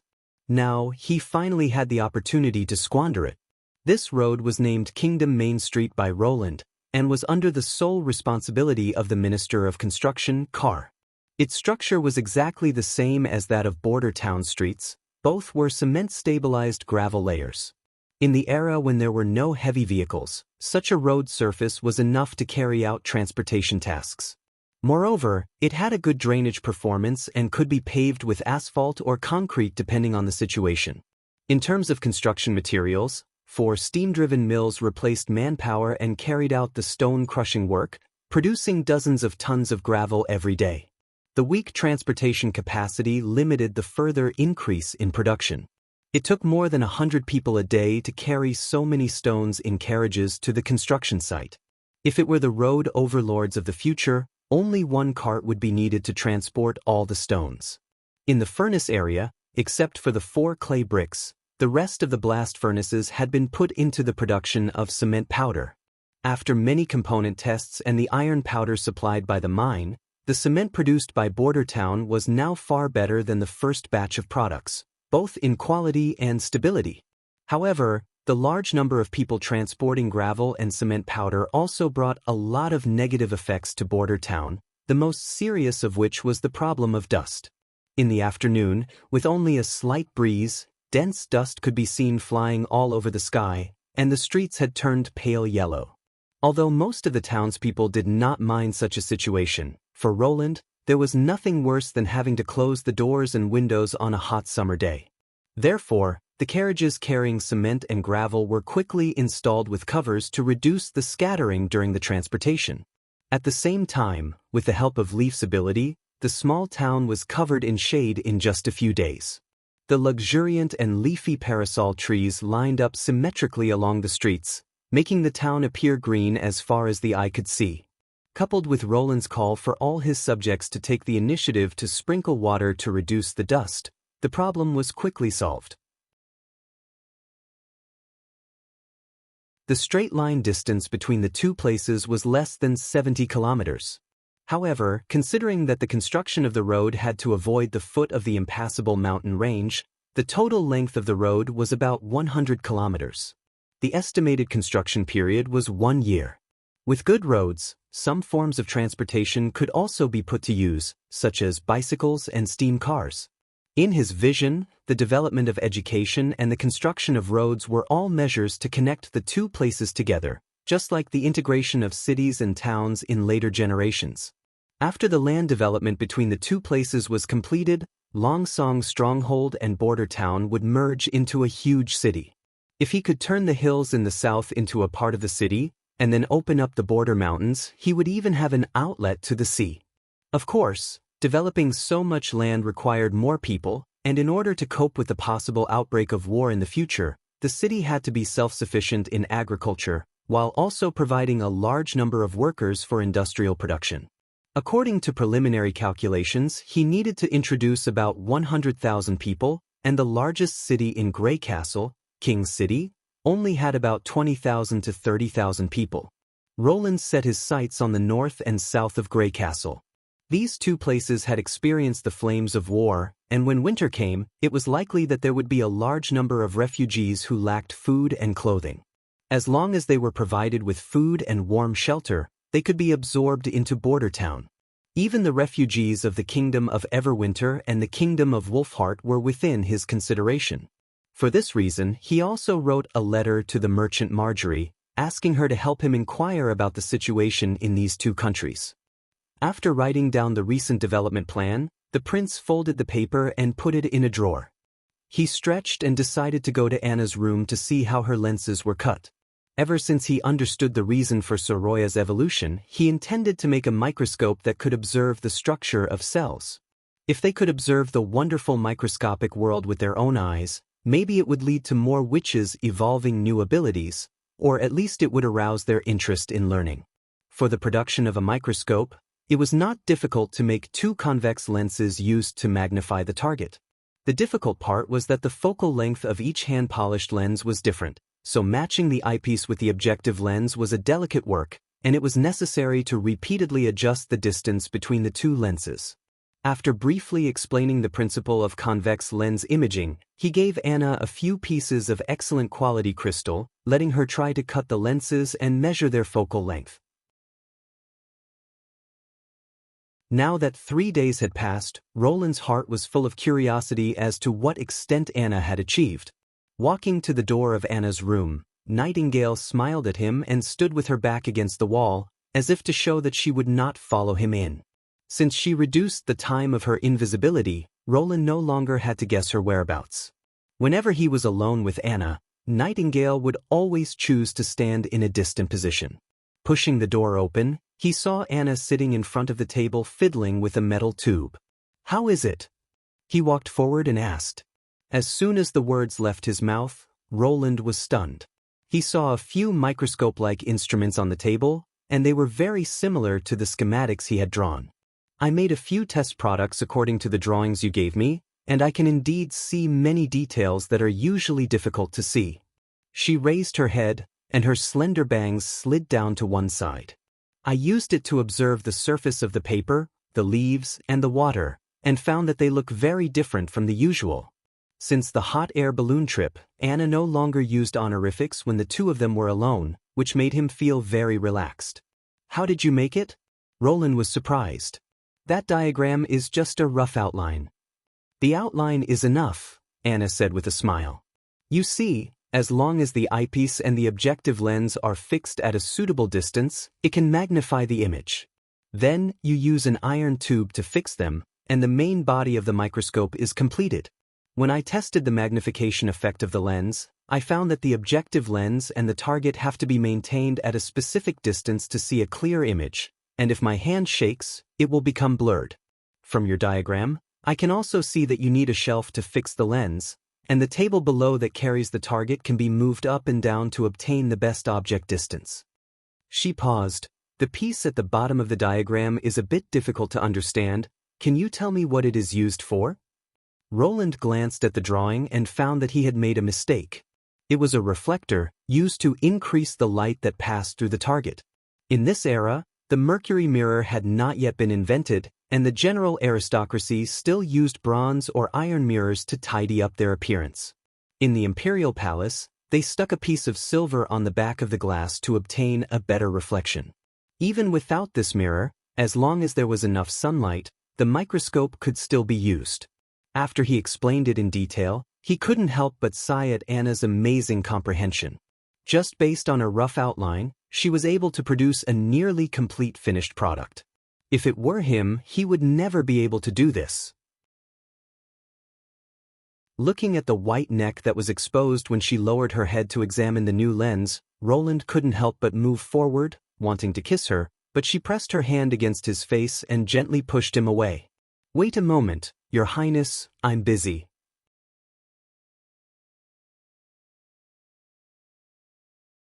Chapter 206. In the end, the mirror problem was solved by Soroya. She took mercury from the laboratory and directly painted a layer of bright coating on the back of the glass. The effect was similar to that of a mercury mirror, and it also eliminated the risk of mercury poisoning. Compared to the mirror pasted with silver, the overall shape of the coated mirror was more reflective, so Roland simply took out a batch of crystal glassware and made a small portable mirror for each witch.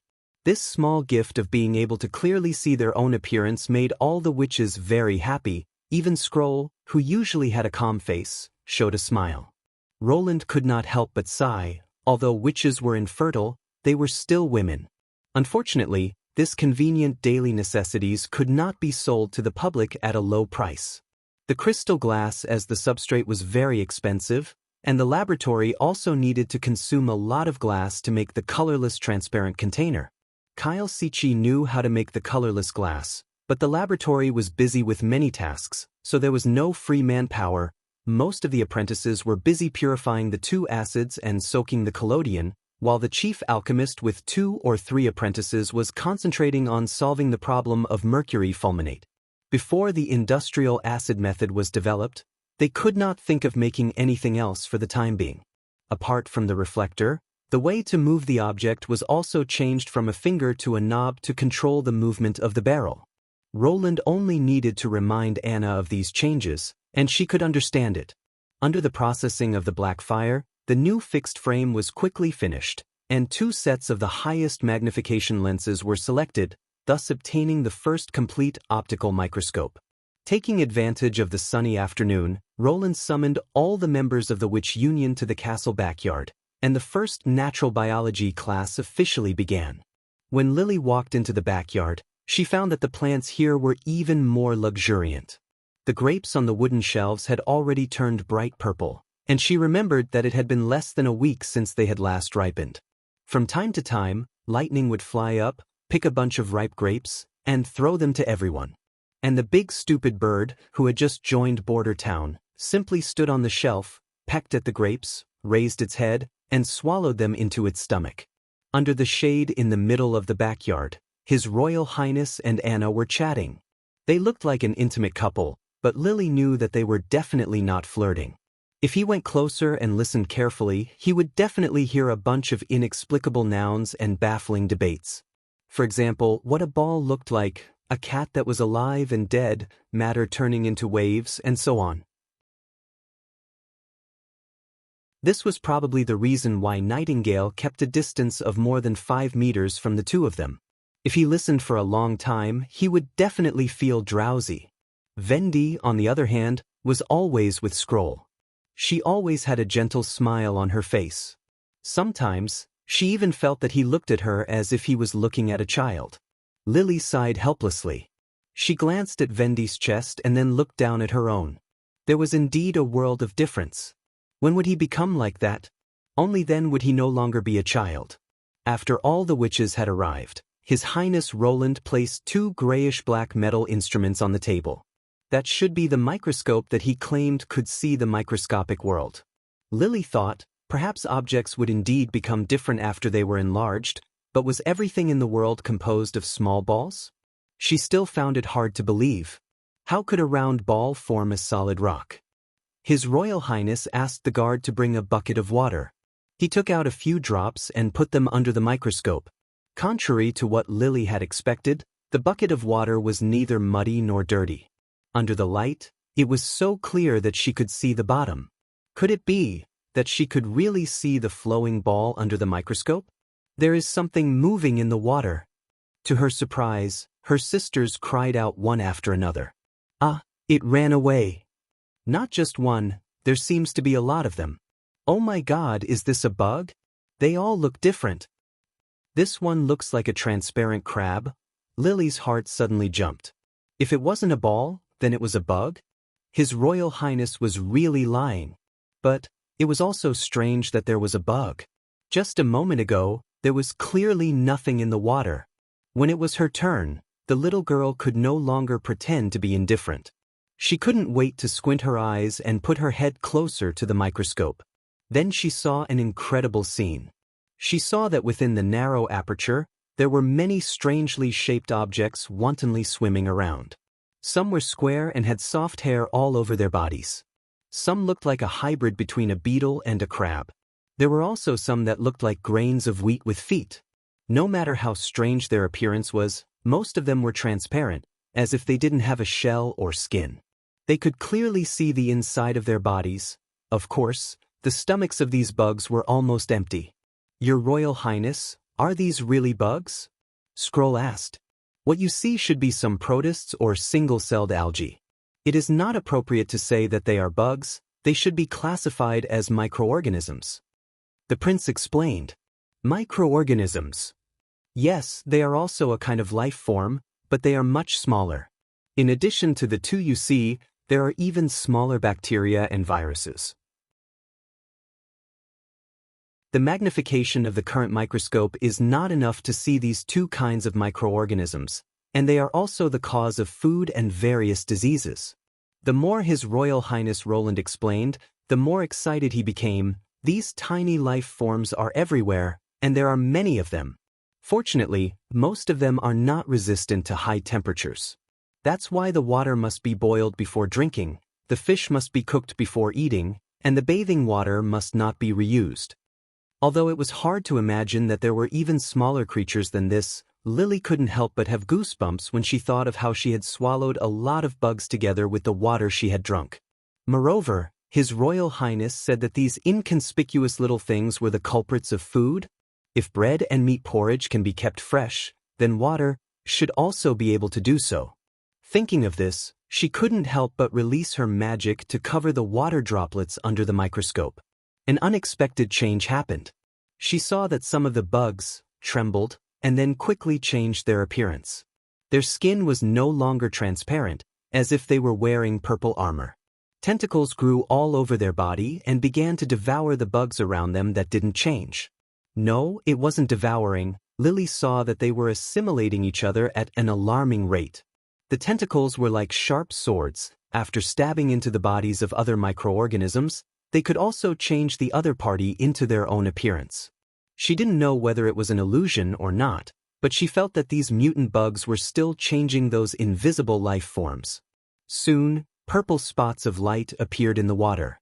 After a few breaths, more and more spots of light gradually connected together, as if a layer of lavender carpet had been laid out in her field of vision. The tentacle bugs lined up one by one on the ground, neatly like an army. As if sensing her attention, their tentacles all raised up, as if saluting. You're tuning in to the Passion Pages YouTube channel. We're so grateful for your support, and don't forget to subscribe to join us on this incredible journey through captivating stories. Your generosity through donations truly makes a world of difference, as it's the primary source of revenue that allows me to expand and enhance this channel for you. Thank you from the bottom of my heart for being a part of this adventure.